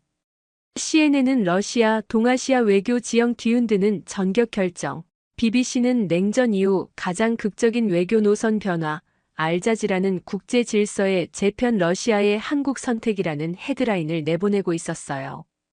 각국의 전문가들은 앞다투어 분석을 내놓고 있었지만 대부분은 의문과 혼란을 감추지 못했습니다. 왜 하필 한국인가? 러시아는 무엇을 얻으려는 것인가? 이것이 국제 정세에 어떤 영향을 미칠 것인가? 질문은 꼬리에 꼬리를 물었지만 명확한 답은 없었죠. 제 이름은 알렉세이 페트로프입니다. 모스크바 국립대학교 국제정치학과 교수로 동아시아 지역 전문가로 30년 넘게 활동해 왔어요. 1965년 시베리아의 작은 도시 이르쿠츠크에서 태어났습니다. 제 아버지는 소련 시절 외교관으로 일했고 그 덕분에 저는 어린 시절부터 국제 정치에 관심을 갖게 되었어요. 특히 1980년대 일본에서 3년간 지낸 경험은 저를 동아시아 전문가의 길로 이끌었습니다. 모스크바 국립대학교에서 국제관계학을 전공한 후 러시아 외무부에서 잠시 일하기도 했지만 학문에 대한 열정으로 다시 대학으로 돌아왔죠. 제가 박사 학위를 받을 무렵 소련은 붕괴되었고 러시아는 혼란에 빠졌습니다. 그 시기에 저는 한국, 중국, 일본 등 동아시아 국가들의 경제 발전 모델을 연구하면서 러시아의 미래 방향성에 대해 깊이 고민했어요. 러시아와 동아시아 국가들 간의 관계를 연구하고 정부의 자문도 제공해왔습니다. 그동안 수많은 정치적 변화와 외교적 격변을 목격했지만 이번만큼 충격적인 사건은 없었어요. 사실 저는 항상 한국에 대해 약간의 편견을 가지고 있었습니다. 저에게 한국은 미국의 영향력 아래 있는 작은 아시아 국가 정도로만 인식되었죠. 중국과 일본에 비해 외교적, 경제적 중요성이 떨어진다고 생각했어요. 제가 90년대 초 처음 한국을 방문했을 때 그곳은 여전히 개발도상국의 모습을 간직하고 있었습니다. 물론 빠르게 성장하고 있다는 인상을 받았지만 그것이 세계적인 강국으로 발전할 것이라고는 상상도 못했죠. 그런데 이제 러시아의 운명이 그 작은 나라와 얽히게 된 것입니다. 우리 러시아의 상황은 절박했습니다. 유럽과의 관계는 완전히 단절되었어요. 마치 건널 수 없는 강이 생긴 것처럼요. 유럽이 러시아와의 관계를 끄는 것은 단순한 경제 제재를 넘어 사실상 러시아 문화와 사람들을 배제하는 수준에 이르렀습니다. 차이콥스키의 음악이 콘서트홀에서 연주되지 않고 도스토예프스키와 톨스토이의 책이 도서관에서 철거되었으며 러시아 선수들은 국제 스포츠 대회에 참가할 수 없었어요.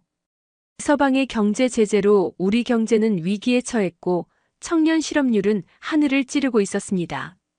인플레이션은 월 단위로 증가했고 루블화의 가치는 계속해서 하락했죠. 모스크바와 상트페테르부르크의 거리에서는 젊은이들의 시위가 점점 늘어나고 있었어요. 그들은 일자리와 미래를 요구했습니다. 새로운 협력 파트너가 절실했죠. 자연스럽게 우리의 시선은 동쪽으로 향했습니다. 전통적 우방이었던 중국과 역사적으로 관계가 복잡했던 일본이 첫 번째 후보였어요. 러시아 정부는 먼저 중국에 접근했습니다. 중국은 오랫동안 러시아의 전략적 파트너로 불려왔고 양국은 서방에 대항하는 협력 관계를 유지해왔어요. 우리는 중국이 러시아의 어려운 상황을 이해하고 도움을 줄 것이라 기대했죠. 제가 직접 러시아 중국 협력회의에 참석했던 날을 잊을 수 없습니다. 2023년 10월의 차가운 가을날이었어요. 모스크바의 화려한 크렘린 궁전에서 양국 대표들이 만났죠. 크렘린의 내부는 황금색 장식과 화려한 샹들리에로 가득했습니다. 제정 러시아 시대의 영광을 간직한 이 공간에서 현대 러시아의 운명이 결정되는 순간이 펼쳐지고 있었어요.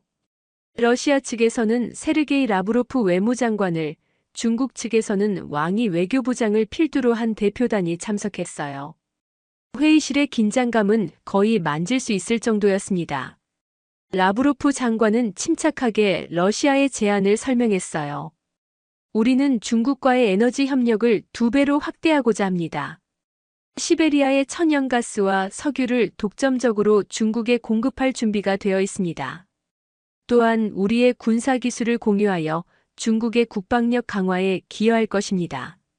라브로프의 제안은 매력적으로 들렸습니다.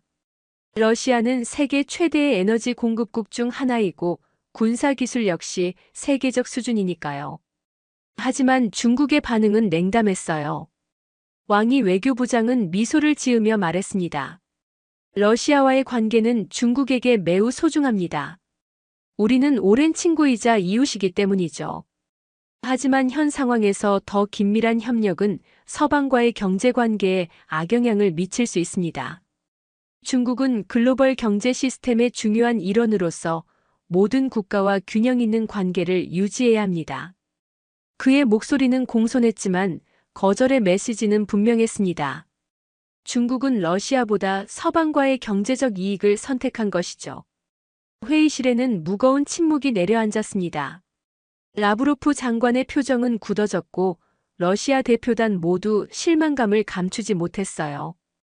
회의가 끝난 후 우리는 묵묵히 크렘린을 나왔습니다. 거리에는 눈이 내리기 시작했고 그 차가움이 우리의 마음까지 파고들었어요. 회의실을 나오는 라브로프 장관의 얼굴은 일그러져 있었습니다. 우리 모두 배신감을 느꼈어요. 모스크바로 돌아오는 비행기 안에서 라브로프 장관은 저에게 말했습니다. 알렉세이, 우리는 너무 중국에 의존했던 것 같소. 그들은 결국 자신들의 이익만을 따르는군요. 다음으로 우리는 일본에 접근했습니다. 역사적으로 러일 전쟁 이후 복잡한 관계였지만 경제적 이해관계가 맞아떨어질 수 있다고 판단했죠. 더구나 일본의 기술력과 러시아의 천연자원은 상호 보완적인 관계를 형성할 수 있었습니다. 2023년 11월 도쿄에서 러일 고위급 회담이 열렸어요. 제가 속한 러시아 대표단은 도쿄의 화려한 호텔에 도착했습니다. 일본의 질서정연함과 깨끗함은 저를 항상 놀라게 했어요. 회담장에서 일본 외무상 하야시 요시마사와 러시아 외무차관 이고르 모르글로프가 대면했습니다. 모르글로프 차관은 일본에게 대담한 제안을 내놓았어요. 러시아는 쿠릴 열도 일본에서는 북방 영토라 불리는 문제에 대해 새로운 협상을 시작할 준비가 되어 있습니다. 또한 일본의 기업들에게 시베리아 개발에 참여할 수 있는 독점적 권리를 제공할 것입니다. 이는 정말 파격적인 제안이었습니다. 쿠릴 열도 문제는 제2차 세계대전 이후 러시아와 일본 사이의 가장 큰 갈등 요소였기 때문이죠. 그러나 일본 정부의 반응은 더욱 직설적이었습니다. 하야시 외무상은 딱딱한 표정으로 말했어요. 러시아와 일본은 지정학적, 역사적으로 라이벌 관계에 있습니다. 현 국제 정세에서 러시아와의 협력 확대는 일본의 국익에 부합하지 않습니다. 특히 서방 국가들과의 관계를 고려할 때 지금은 러시아와의 새로운 협력을 논의할 적절한 시기가 아닙니다. 그는 우리를 바라보는 눈빛에서 경계심을 숨기지 않았습니다. 그의 말은 외교적 수사를 넘어 명백한 거부의 메시지였어요. 일본 역시 우리에게 등을 돌린 것이었죠. 회담은 예정보다 일찍 종료되었고 러시아 대표단은 허탈감을 안고 도쿄를 떠났습니다. 비행기 안에서 모르글로프 차관이 한 말이 아직도 귓가에 맴돕니다. 우리가 너무 나이브했던 것 같습니다. 일본은 결코 미국의 동맹 체제를 벗어나지 않을 것입니다. 그들에게 러시아는 여전히 위협적인 존재일 뿐이죠. 모스크바로 돌아온 저는 끝없는 좌절감에 사로잡혔습니다. 국가안보회의에 참석했을 때 그 분위기는 무겁기 그지없었어요. 크렘린 궁안의 국가안보회의실은 저에게 항상 위엄과 압도감을 주는 공간이었습니다. 러시아의 대통령과 고위 관료들이 모여 국가의 운명을 결정하는 이 역사적인 장소에서 이제 우리는 심각한 위기 상황을 논의해야 했죠. 러시아의 경제 지표는 계속해서 악화되고 있었습니다. 경제개발부 장관이 제시한 그래프에 따르면 GDP는 지난 분기 대비 3.5% 하락했고 인플레이션은 15%를 넘어섰습니다. 실업률은 이미 10%를 돌파했으며 특히 청년 실업률은 25%에 육박했어요. 이는 1998년 금융위기 이후 최악의 수치였습니다. 이대로 가면 6개월 내에 사회적 불안이 극심해질 것입니다. 내무부 장관의 경고였어요. 그는 최근 증가하고 있는 시위 현황과 시민들의 불만을 담은 보고서를 제시했습니다. 주요 도시에서의 시위 건수는 3개월 전보다 40% 증가했고 참가자 수도 2배 이상 늘었다고 했죠. 국방부 장관도 우려를 표명했습니다. 우리의 방위 산업이 심각한 타격을 받고 있습니다. 핵심 부품의 수입이 중단되어 군수 생산에 차질이 빚어지고 있습니다. 이는 국가 안보에 직접적인 위협이 됩니다. 인플레이션은 통제 불가능한 수준으로 치솟았고 청년 실업률은 사상 최고치를 기록했죠. 사회적 불안도 고조되고 있었어요. 젊은이들이 거리로 나와 정부의 경제 정책을 비판하고 변화를 요구하고 있었습니다. 정부는 빠른 해결책이 필요했어요. 바로 그때였어요. 세계 경제 포럼에서 한 명의 기자가 저에게 날카로운 질문을 던졌습니다. 스위스 다보스의 세계 경제 포럼은 세계 각국의 정치, 경제 지도자들이 모여 글로벌 이슈를 논의하는 중요한 장소입니다. 저는 러시아의 경제 위기와 해결책이라는 주제로 발표를 마친 후 질의응답 시간을 가지고 있었어요. 한국 언론사 기자로 보이는 젊은 여성이 손을 들었습니다. 알렉세이 교수님, 중국과 일본이 협력을 거부한 상황에서 한국이 대안이 될 수 있을까요? 한국이 미국과의 관계를 감안할 때 과연 러시아의 손을 잡을 가능성이 있습니까? 그 질문은 저를 깊은 생각에 빠지게 했어요. 사실 한국은 그동안 우리의 협력 레이더에 제대로 잡히지 않았던 나라였습니다. 미국의 동맹국이라는 이미지가 너무 강했기 때문이죠. 하지만 그 질문 이후 저는 한국에 대해 더 깊이 조사하기 시작했어요. 제 연구실로 돌아온 저는 한국에 관한 모든 자료를 찾아보기 시작했습니다. 책장에서 먼지 쌓인 한국 관련 서적들을 꺼내고 인터넷에서 최신 자료들을 검색했어요. 밤을 새워가며 한국의 역사, 경제, 정치, 외교 정책 등을 면밀히 분석했습니다. 우선 우크라이나 전쟁 당시 한국의 입장이 눈에 들어왔습니다.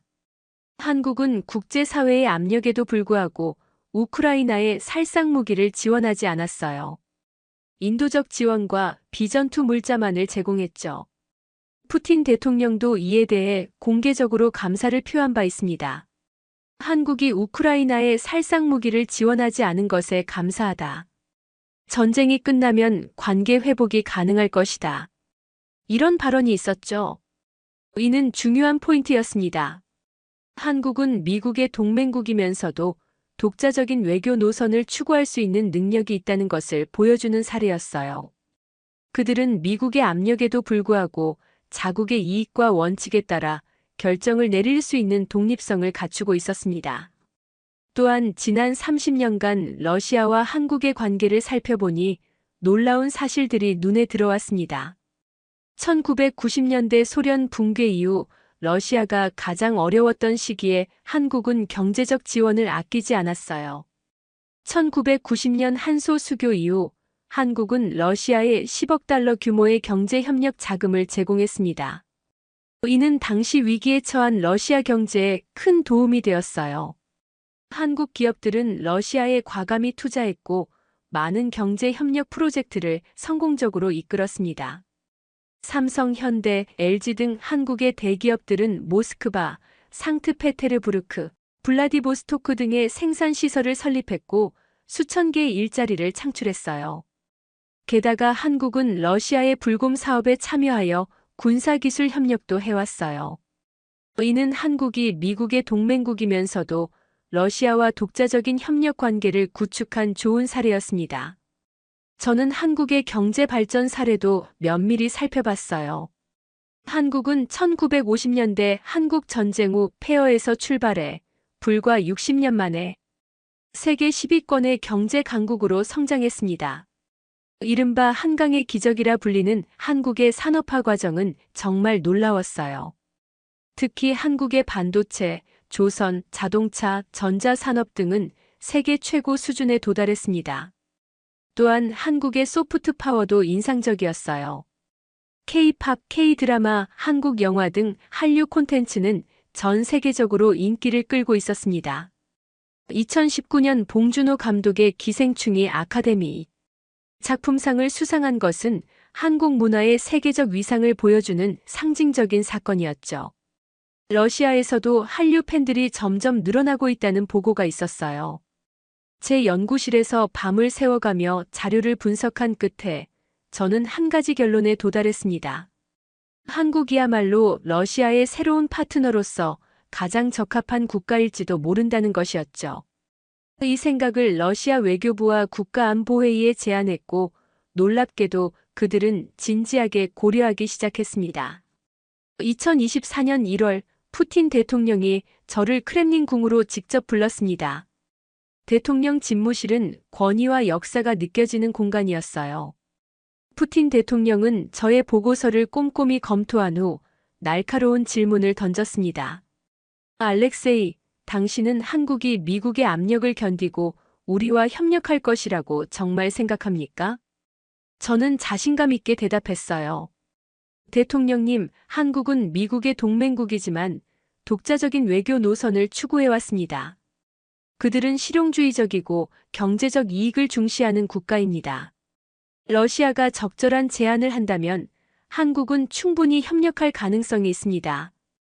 푸틴 대통령은 잠시 생각에 잠겼다가 결정을 내렸습니다. 좋습니다. 한국과의 협력 가능성을 타진해 보겠습니다. 알렉세이, 당신이 직접 대표단을 이끌어 한국을 방문하게요. 구체적인 협력 방안을 논의해 보시오. 몇 주 후 저는 러시아 대표단의 일원으로 한국을 방문하게 되었어요. 대표단은 저를 포함하여 외교부, 경제개발부, 에너지부, 과학기술부, 국방부 등의 고위 관료 10명으로 구성되었습니다. 우리의 임무는 한국과의 전략적 협력 가능성을 타진하는 것이었어요. 인천국제공항에 도착했을 때의 첫인상은 지금도 생생합니다. 2024년 2월의 차가운 겨울이었지만 공항은 따뜻하고 활기찼어요. 공항은 놀라울 정도로 깨끗하고 효율적이었어요. 자동화된 시스템들이 완벽하게 작동하고 있었고 모든 것이 질서정연했습니다. 입국 절차가 믿을 수 없을 정도로 신속하게 진행되었고 수화물도 몇 분 만에 도착했어요. 우리 대표단 모두가 감탄했죠. 이것이 한국의 기술력입니까? 러시아 산업부 차관이 저에게 물었어요. 그의 목소리에는 놀라움이 가득했습니다.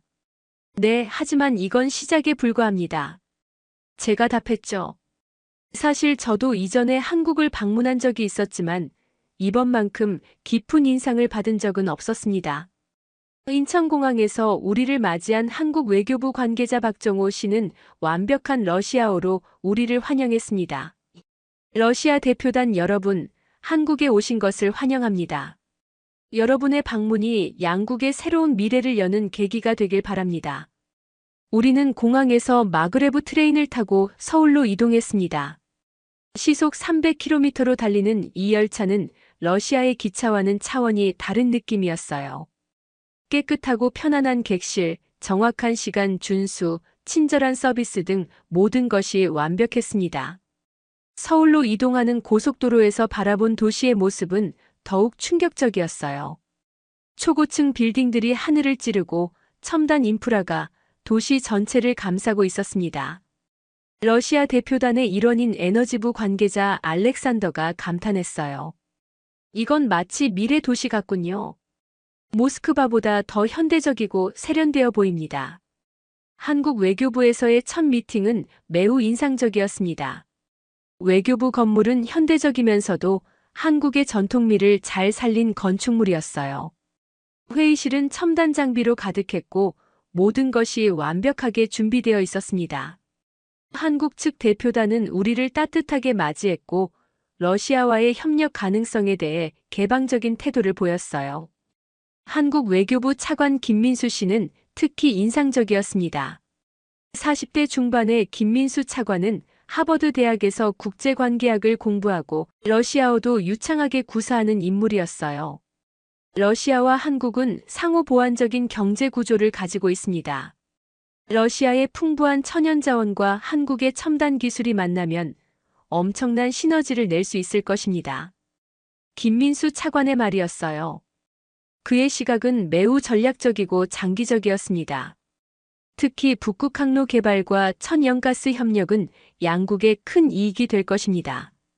한국은 세계적인 조선 강국으로서 북극 항로 개발에 필요한 쇠빙선과 특수 선박을 제공할 수 있고, 러시아는 북극 항로의 독점적 운영권을 한국에 부여할 수 있을 것입니다. 이는 매우 매력적인 제안이었습니다. 북극 항로는 아시아와 유럽을 연결하는 가장 짧은 해상 루트로 수에즈 운하를 통과하는 것보다 거리가 40% 짧아 물류 비용을 크게 절감할 수 있기 때문이죠. 그러나 북극의 혹독한 환경 때문에 특수 선박과 인프라가 필요했고, 한국은 이 분야에서 세계 최고 수준의 기술을 보유하고 있었습니다. 또한 한국은 러시아의 천연가스를 수입하고 이를 액화천연가스 LNG로 변환하여 아시아 시장에 공급하는 방안도 제시했어요. 이는 러시아의 에너지 수출 다변화와 한국의 에너지 안보 강화에 도움이 될 수 있는 방안이었습니다. 미팅 후 우리는 삼성전자의 반도체 공장을 방문했어요.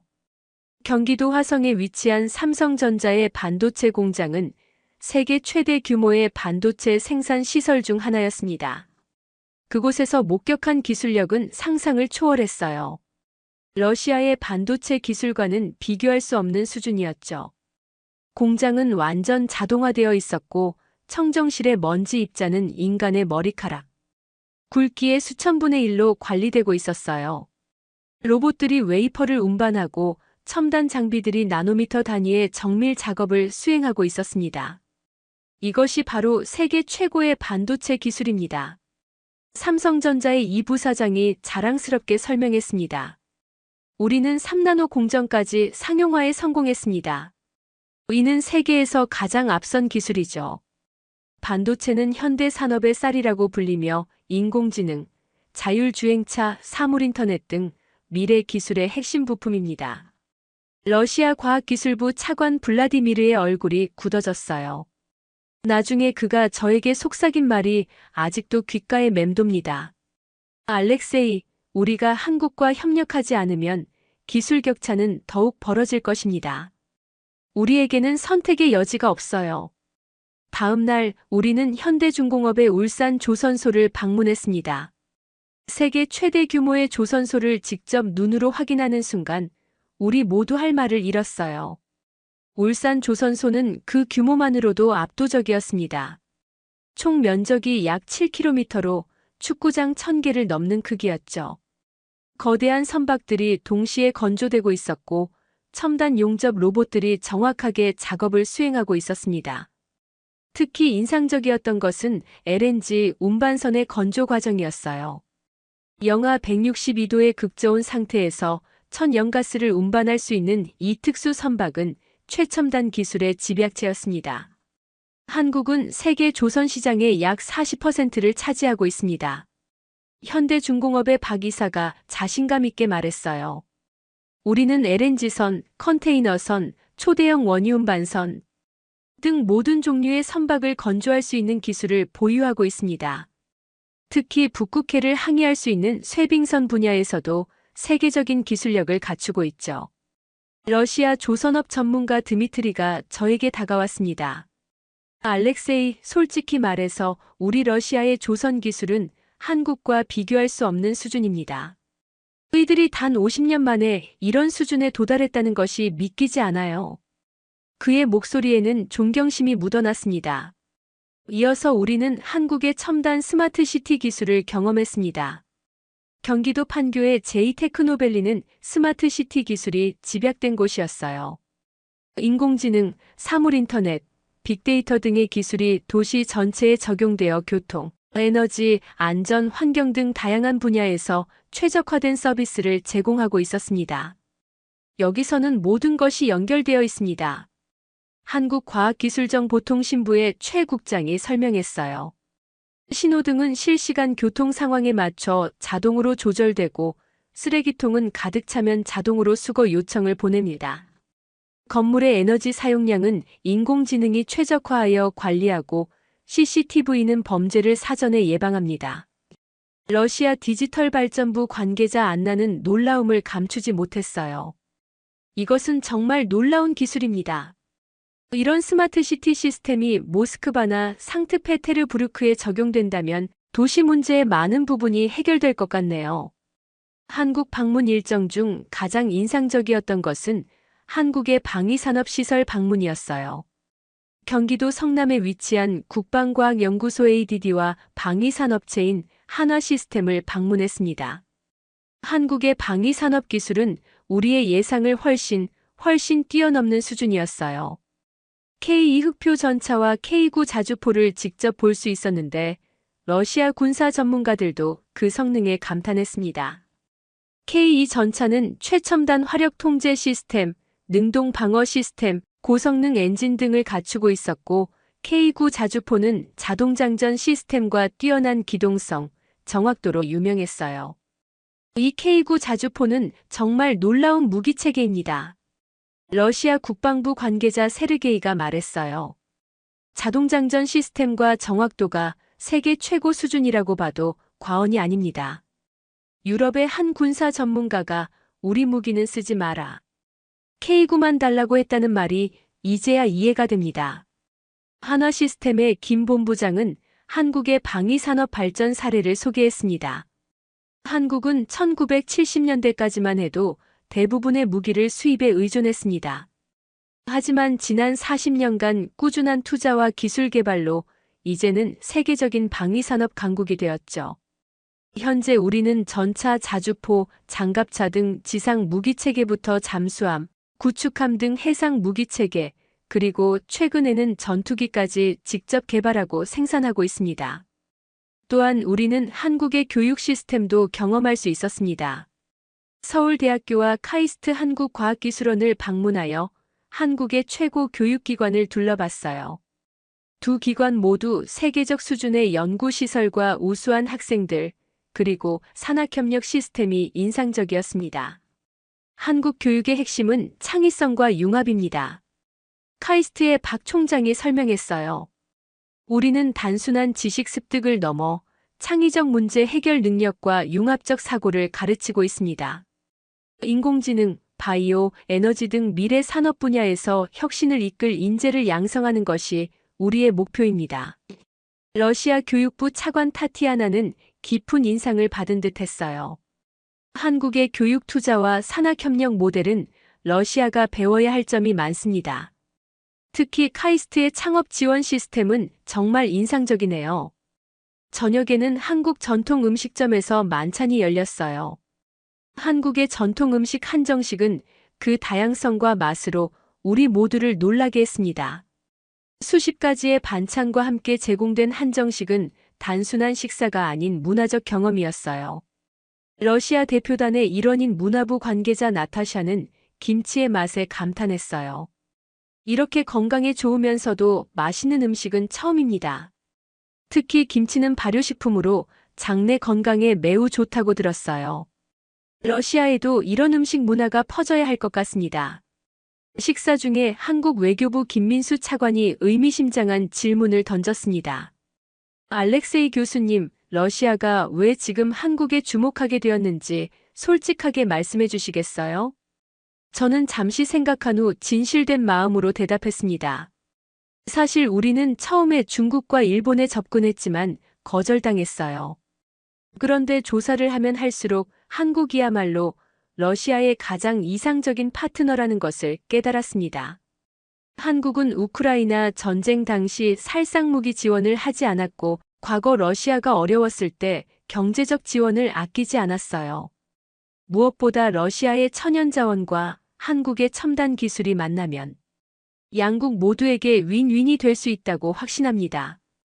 김민수 차관은 깊이 고개를 끄덕였어요. 저도 같은 생각입니다. 한국과 러시아는 서로를 필요로 하고 서로를 채워줄 수 있는 존재입니다. 특히 북극 항로 개발과 천연가스 협력은 양국에 엄청난 경제적 이익을 가져다 줄 것입니다. 또한 한국의 기술력과 러시아의 기초과학이 결합한다면 우리는 세계를 선도하는 혁신을 이룰 수 있을 것입니다. 그의 말은 매우 진심 어리게 들렸고 우리 대표단 모두에게 깊은 인상을 남겼습니다. 만찬 자리에서는 러시아와 한국의 문화적 교류에 대한 이야기도 오갔어요. 한국의 문화체육관광부 2차관은 러시아 문화에 대한 한국인들의 깊은 애정을 이야기했습니다. 한국인들은 차이콥스키, 도스토예프스키, 톨스토이 등 러시아의 문화유산을 깊이 존중합니다. 서울의 예술이전당에서는 러시아 발레와 오케스트라 공연이 항상 매진되고 러시아 문학은 한국 독자들에게 꾸준히 사랑받고 있습니다. 이에 러시아 문화부 나타샤는 한류에 대한 러시아 젊은이들의 관심을 이야기했죠. 최근 모스크바와 상트페테르부르크에서는 K-팝과 한국 드라마가 큰 인기를 끌고 있습니다. 특히 BTS와 블랙핑크 같은 K-팝 그룹은 러시아 젊은이들 사이에서 열광적인 팬덤을 형성하고 있어요. 한국 방문 마지막 날, 우리는 한국의 첨단 의료 시스템을 경험할 수 있었습니다. 서울의 대형 대학병원을 방문했는데 그곳의 의료기술과 시스템은 세계 최고 수준이었어요. 로봇 수술, 인공지능 진단 시스템, 원격 의료 등 최첨단 의료기술이 실제로 환자 치료에 활용되고 있었습니다. 한국의 의료 시스템은 정말 놀랍습니다. 러시아 보건부 관계자 올가가 감탄했어요. 특히 코로나19 대응 방식은 세계적 모범 사례로 꼽히고 있죠. 우리 러시아도 한국의 시스템을 벤치마킹해야 합니다. 마지막으로 우리는 서울 강남의 한 스타트업 허브를 방문했습니다. 이곳에서는 수백 개의 스타트업 기업들이 혁신적인 아이디어와 기술을 개발하고 있었어요. 인공지능, 핀테크, 바이오테크, 에듀테크 등 다양한 분야의 스타트업들이 활발하게 활동하고 있었습니다. 한국은 기술 혁신의 새로운 중심지로 부상하고 있습니다. 한국 중소벤처기업부의 최 과장이 설명했어요. 정부의 적극적인 지원과 대기업 스타트업 간의 상생 협력 그리고 창업에 대한 사회적 인식 변화가 이러한 스타트업 생태계를 만들어냈습니다. 러시아 경제개발부 차관 니콜라이는 감탄을 금치 못했어요. 한국의 스타트업 생태계는 정말 인상적입니다. 러시아도 이러한 모델을 적용하여 기술 기반 창업을 활성화할 필요가 있습니다. 모스크바로 돌아온 우리 대표단은 즉시 푸틴 대통령에게 보고서를 제출했습니다. 400페이지에 달하는 이 보고서에는 한국과의 협력이 러시아에게 가져올 막대한 이익에 대한 상세한 분석이 담겨 있었어요. 보고서는 북극 항로 개발, 천연가스 협력, 첨단 기술 교류, 방위산업 협력 등 다양한 분야에서의 구체적인 협력 방안을 제시했습니다. 저는 개인적으로 푸틴 대통령과의 면담 기회도 가졌습니다. 크렘린 궁안에 위치한 대통령 집무실은 러시아의 권위와 전통이 느껴지는 공간이었어요. 푸틴 대통령은 창가에 서서 모스크바의 풍경을 바라보다가 저를 맞이했습니다. 알렉세이, 당신의 보고서를 읽었소. 한국과의 협력이 정말로 우리에게 그토록 유리할까요? 대통령이 물었어요. 저는 확신을 가지고 대답했습니다. 네, 대통령님. 한국은 기술력, 경제력 그리고 무엇보다 신뢰할 수 있는 파트너입니다. 그들은 미국의 동맹국이지만 독자적인 외교 노선을 추구할 만큼 성숙한 국가입니다. 우리의 천연자원과 그들의 기술력이 만나면 러시아의 경제 위기도 극복할 수 있을 것입니다. 푸틴 대통령은 잠시 생각에 잠겼다가 물었습니다. 미국의 반응은 어떨 것 같소? 미국은 분명 반대할 것입니다. 하지만 한국은 경제적 이익과 에너지 안보를 중시하는 실용주의적 국가입니다. 그들은 이미 우크라이나 전쟁 당시에도 독자적인 외교 노선을 보여주었죠. 러시아와의 협력이 한국에게 충분한 경제적 이익을 가져다 준다면 그들은 미국의 압력에도 불구하고 협력할 가능성이 높습니다. 푸틴 대통령은 만족스러운 표정으로 고개를 끄덕였어요. 좋소. 한국과의 전략적 협력을 추진하겠소. 알렉세이, 당신이 이 프로젝트의 책임자가 되어 진행하시오. 그로부터 몇 주 후 러시아 정부는 공식적으로 한국과의 전략적 협력 강화를 선언했습니다. 푸틴 대통령은 국영 TV 연설을 통해 이 결정을 발표했어요. 러시아는 동아시아에서 새로운 파트너를 찾았습니다. 한국은 높은 기술력과 경제력을 갖춘 신뢰할 수 있는 파트너로 양국의 협력은 상호 이익이 될 것입니다. 특히 북극 항로 개발과 천연가스 협력은 양국 경제에 큰 도움이 될 것입니다. 이 뉴스는 전 세계를 충격에 빠뜨렸어요. 각국의 외교부는 긴급 회의를 소집하고 국제 언론은 연일 이 소식을 대서특필했습니다. 미국은 즉각 우려를 표명했어요. 미 국무부 대변인은 러시아와 한국의 전략적 협력은 동북아 안보 환경에 영향을 미칠 수 있다며 한국은 동맹국으로서 신중하게 행동해야 한다고 말했습니다. 특히 중국과 일본의 반응은 예상대로 냉담했습니다. 중국 외교부 대변인은 즉각 성명을 발표했어요. 러시아와 한국의 협력 강화는 동북아 지역의 안보 균형을 해칠 수 있습니다.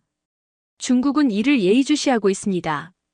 중국 관영 매체 글로벌 타임스는 더욱 직설적인 사설을 실었어요. 러시아가 한국을 선택한 것은 중국에 대한 실망감의 표현이다. 그러나 장기적으로 러시아는 중국 없이는 아시아에서 영향력을 행사할 수 없을 것이다. 중국 내부에서는 러시아와의 관계를 너무 가볍게 여긴 외교 전략에 대한 비판도 나왔습니다. 일본 역시 우려를 표명했습니다. 한국은 미국의 동맹국으로서 러시아와의 협력이 한미동맹에 미칠 영향을 신중하게 고려해야 할 것입니다. 일본 정부는 이 상황을 예의주시하며 러시아와의 관계 재고를 검토하기 시작했다는 보도도 나왔어요. 그러나 우리의 결정은 확고했어요. 몇 개월 후 모스크바에서 역사적인 한러 협약 체결식이 열렸습니다. 한국 대통령이 직접 모스크바를 방문하여 푸틴 대통령과 함께 협약에 서명했어요. 크렘린 궁의 성 조지홀에서 열린 체결식은 전 세계 언론의 집중 조명을 받았습니다. 협약의 핵심은 북극 항로의 공동 개발과 시베리아 천연가스의 한국 수출, 그리고 첨단 기술 교류였어요. 구체적으로는 다음과 같은 내용이 포함되었습니다. 1.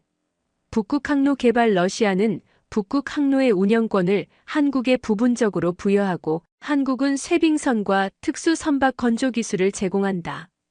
2. 천연가스 협력 러시아는 시베리아 천연가스를 한국에 안정적으로 공급하고 한국은 가스전 개발과 LNG 플랜트 건설에 투자한다. 3. 기술 협력 한국은 반도체, IT, 조선 등 첨단 기술을 러시아에 제공하고 러시아는 우주, 원자력, 기초과학 분야의 기술을 공유한다. 4. 방위산업 협력 양국은 방위산업 분야에서 기술 교류를 추진하고 공동 연구 개발 프로젝트를 시작한다. 5. 문화 교류 양국은 문화, 교육, 관광 분야에서의 교류를 확대한다. 체결식에서 푸틴 대통령은 의미심장한 발언을 했습니다. 러시아가 가장 어려운 시기에 등을 돌리지 않은 유일한 나라가 한국이었습니다. 우리는 한국의 이러한 자세를 잊지 않을 것입니다. 오늘의 협약은 양국의 미래를 위한 중요한 이정표가 될 것입니다. 한국 대통령도 화답했어요. 한국과 러시아는 역사적, 지리적으로 가까운 이웃입니다. 이번 협약을 통해 양국이 더욱 번영하고 나아가 동북아 평화에도 기여할 수 있기를 바랍니다. 특히 이번 협력이 한반도 평화 프로세스에도 긍정적인 영향을 미치기를 기대합니다.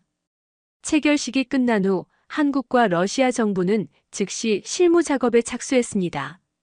양국의 장관급 인사들이 참여하는 공동위원회가 구성되었고 각 분야별로 세부 협력 계획이 수립되었어요. 저는 이 공동위원회의 러시아 측 부의장으로 임명되어 협력 사업을 직접 관리하게 되었습니다. 협약 체결 후 몇 개월 동안 양국 정부와 기업들은 구체적인 프로젝트를 진행하기 시작했어요. 현대중공업은 러시아 국영 해운회사와 함께 북극 항로용 쇠빙 LNG선 10척을 건조하는 계약을 체결했고 삼성전자는 모스크바 근교에 반도체 연구소를 설립했습니다. 러시아 가스프롬과 한국가스공사는 시베리아 가스전 개발을 위한 합작회사를 설립했고 양국의 국방연구소는 공동 연구 프로젝트를 시작했어요. 특히 주목할 만한 것은 한러기술협력센터의 설립이었습니다. 모스크바와 대전에 각각 설립된 이 센터는 양국의 연구자들이 공동으로 첨단 기술을 연구하는 플랫폼이 되었어요. 인공지능, 양자 컴퓨팅, 신소재, 바이오테크 등 미래 산업의 핵심 기술들이 연구 대상이었습니다. 협약 체결 후 1년이 지난 지금 러시아와 한국의 협력은 눈부신 성과를 거두고 있습니다. 북극 항로를 통한 물류는 30% 증가했고 한국의 기술 지원으로 러시아의 산업 현대화가 빠르게 진행되고 있어요. 러시아의 경제 지표도 뚜렷하게 개선되었습니다. 인플레이션이 15%에서 5%로 안정되었고 청년 실업률도 25%에서 15%로 감소 추세를 보이고 있죠. 루블화의 가치도 20% 이상 상승했고 외국인 투자도 점차 회복되고 있습니다. 한국 역시 이 협력에서 큰 이득을 얻고 있어요. 안정적인 에너지 공급원을 확보했고 러시아의 거대한 시장에 접근할 수 있게 되었습니다. 특히 북극 항로의 활용으로 한국 기업들의 물류 비용이 크게 절감되었고 한국의 조선업계는 대규모 수주를 통해 활력을 되찾았습니다. 무엇보다 놀라운 것은 문화적 교류의 확대입니다. 모스크바를 비롯한 러시아 주요 도시에서 한류 열풍이 불고 있어요. K-팝, K-드라마, 한국 영화가 러시아 젊은이들 사이에서 인기를 끌고 있습니다. 한국어를 배우는 러시아인들도 크게 늘었어요. 모스크바 국립대학교의 한국어 강좌는 항상 등록 시작과 동시에 마감될 정도로 인기입니다. 한국 문화의 인기는 단순한 유행이 아닙니다. 러시아 문화부 장관이 인터뷰에서 말했어요. 한국 콘텐츠의 창의성과 품질이 세계적으로 인정받고 있기 때문이죠. 특히 오징어 게임, 기생충 같은 작품들은 러시아 관객들에게 깊은 인상을 남겼습니다. 우리 러시아도 문화 산업에서 한국의 성공 모델을 배울 필요가 있습니다. 한국에서도 러시아 문화에 대한 관심이 높아지고 있습니다. 서울의 공연장에서는 볼쇼이 발레단과 마린스키 오케스트라의 공연이 자주 열리고 러시아 문학 작품들이 다시 주목받고 있어요. 양국 간의 관광 교류도 활발해져 한국을 방문하는 러시아 관광객과 러시아를 방문하는 한국 관광객이 크게 증가했습니다.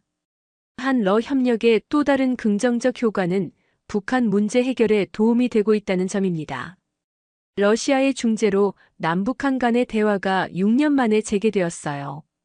러시아는 북한에 대한 영향력을 활용하여 북한의 비핵화와 개방을 유도하고 있으며 한국은 북한의 경제 발전을 지원하는 방안을 검토하고 있습니다. 특히 주목할 만한 것은 북한의 태도 변화였습니다. 러시아가 한국과 전략적 협력을 강화하자 북한도 이런 변화에 적응하려는 움직임을 보이기 시작했어요.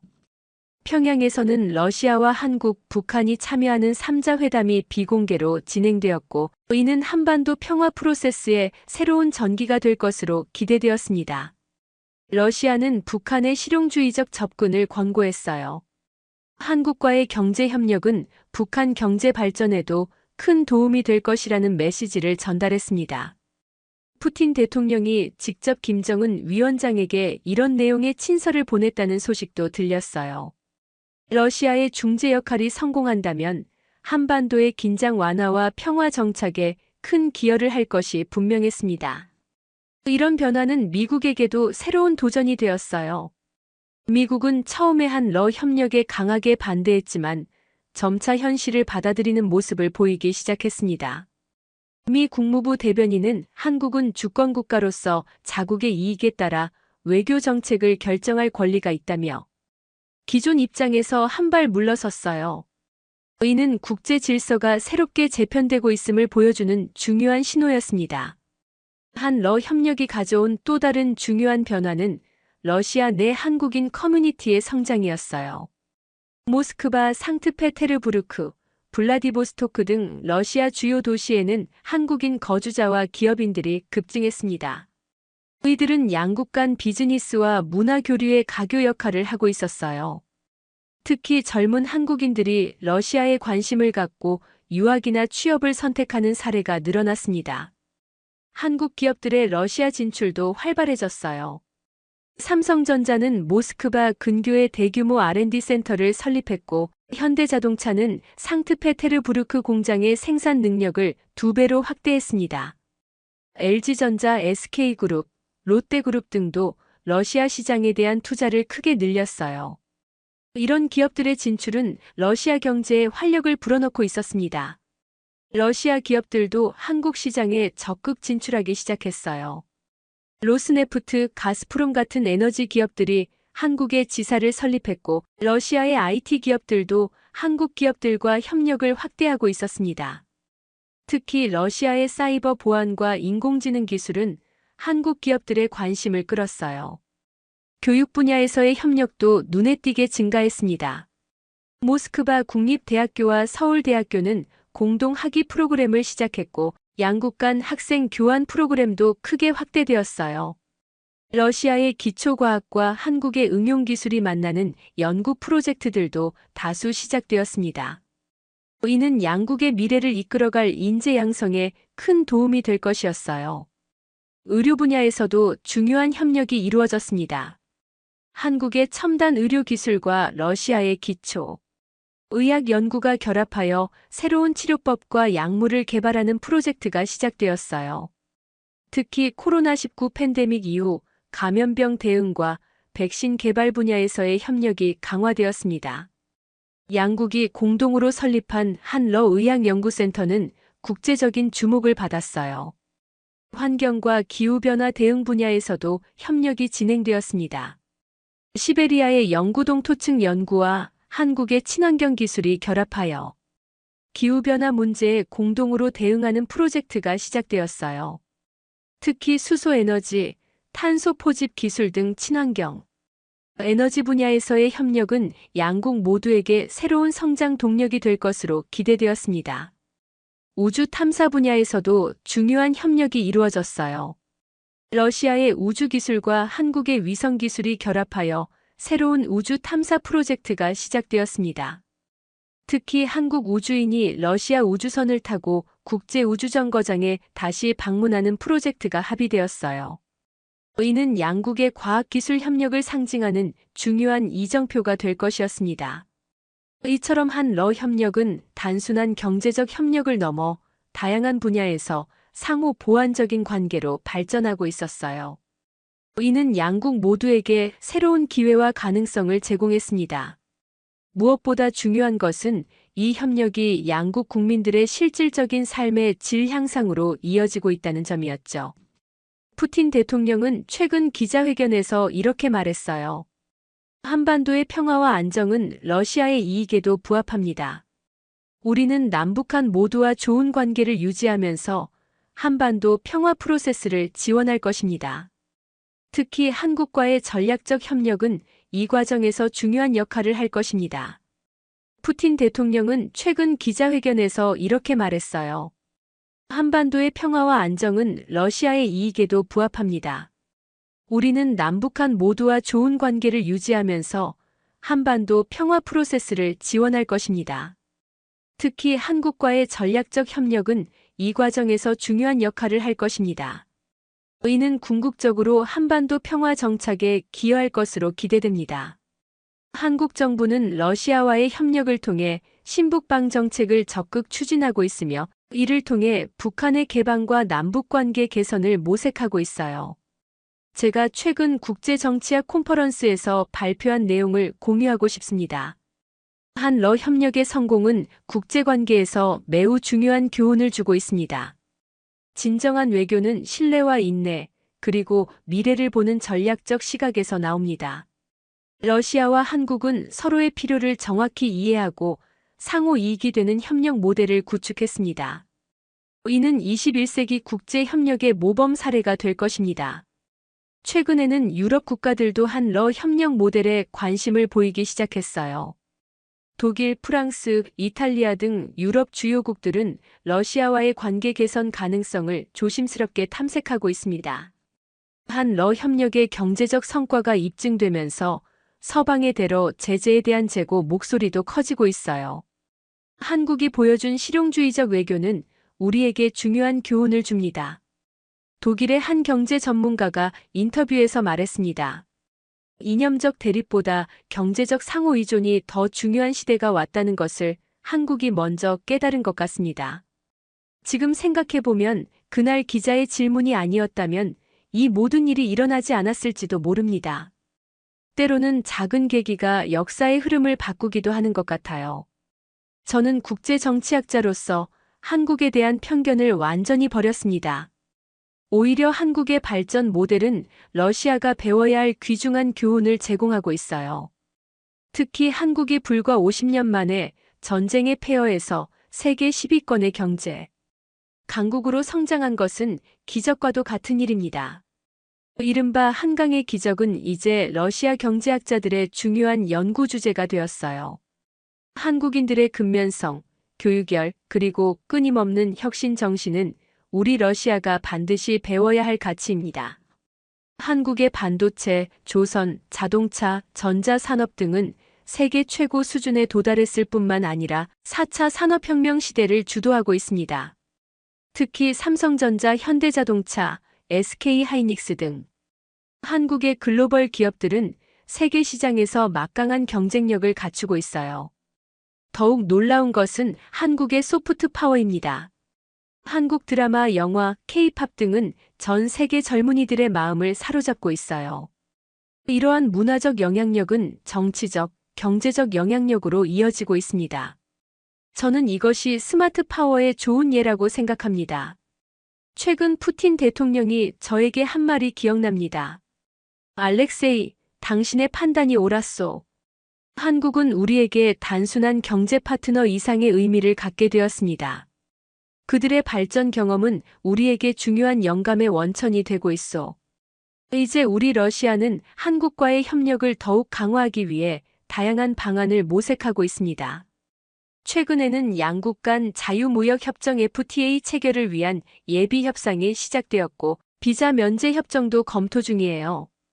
또한 러시아는 블라디보스토크를 동북아 경제 협력의 중심지로 개발하는 계획을 추진하고 있으며 한국 기업들의 적극적인 참여를 요청하고 있습니다. 저는 이제 러시아와 한국의 협력이 앞으로 더욱 깊어질 것이라 확신합니다. 양국의 협력은 단순한 경제적 이익을 넘어 동북아 지역의 평화와 번영에도 기여할 것이에요. 무엇보다 중요한 것은 상호 신뢰와 존중을 바탕으로 한 관계가 구축되고 있다는 점입니다. 국제 정치학자로서 제가 얻은 가장 큰 교훈은 편견을 버리고 사실에 기반한 판단의 중요성입니다.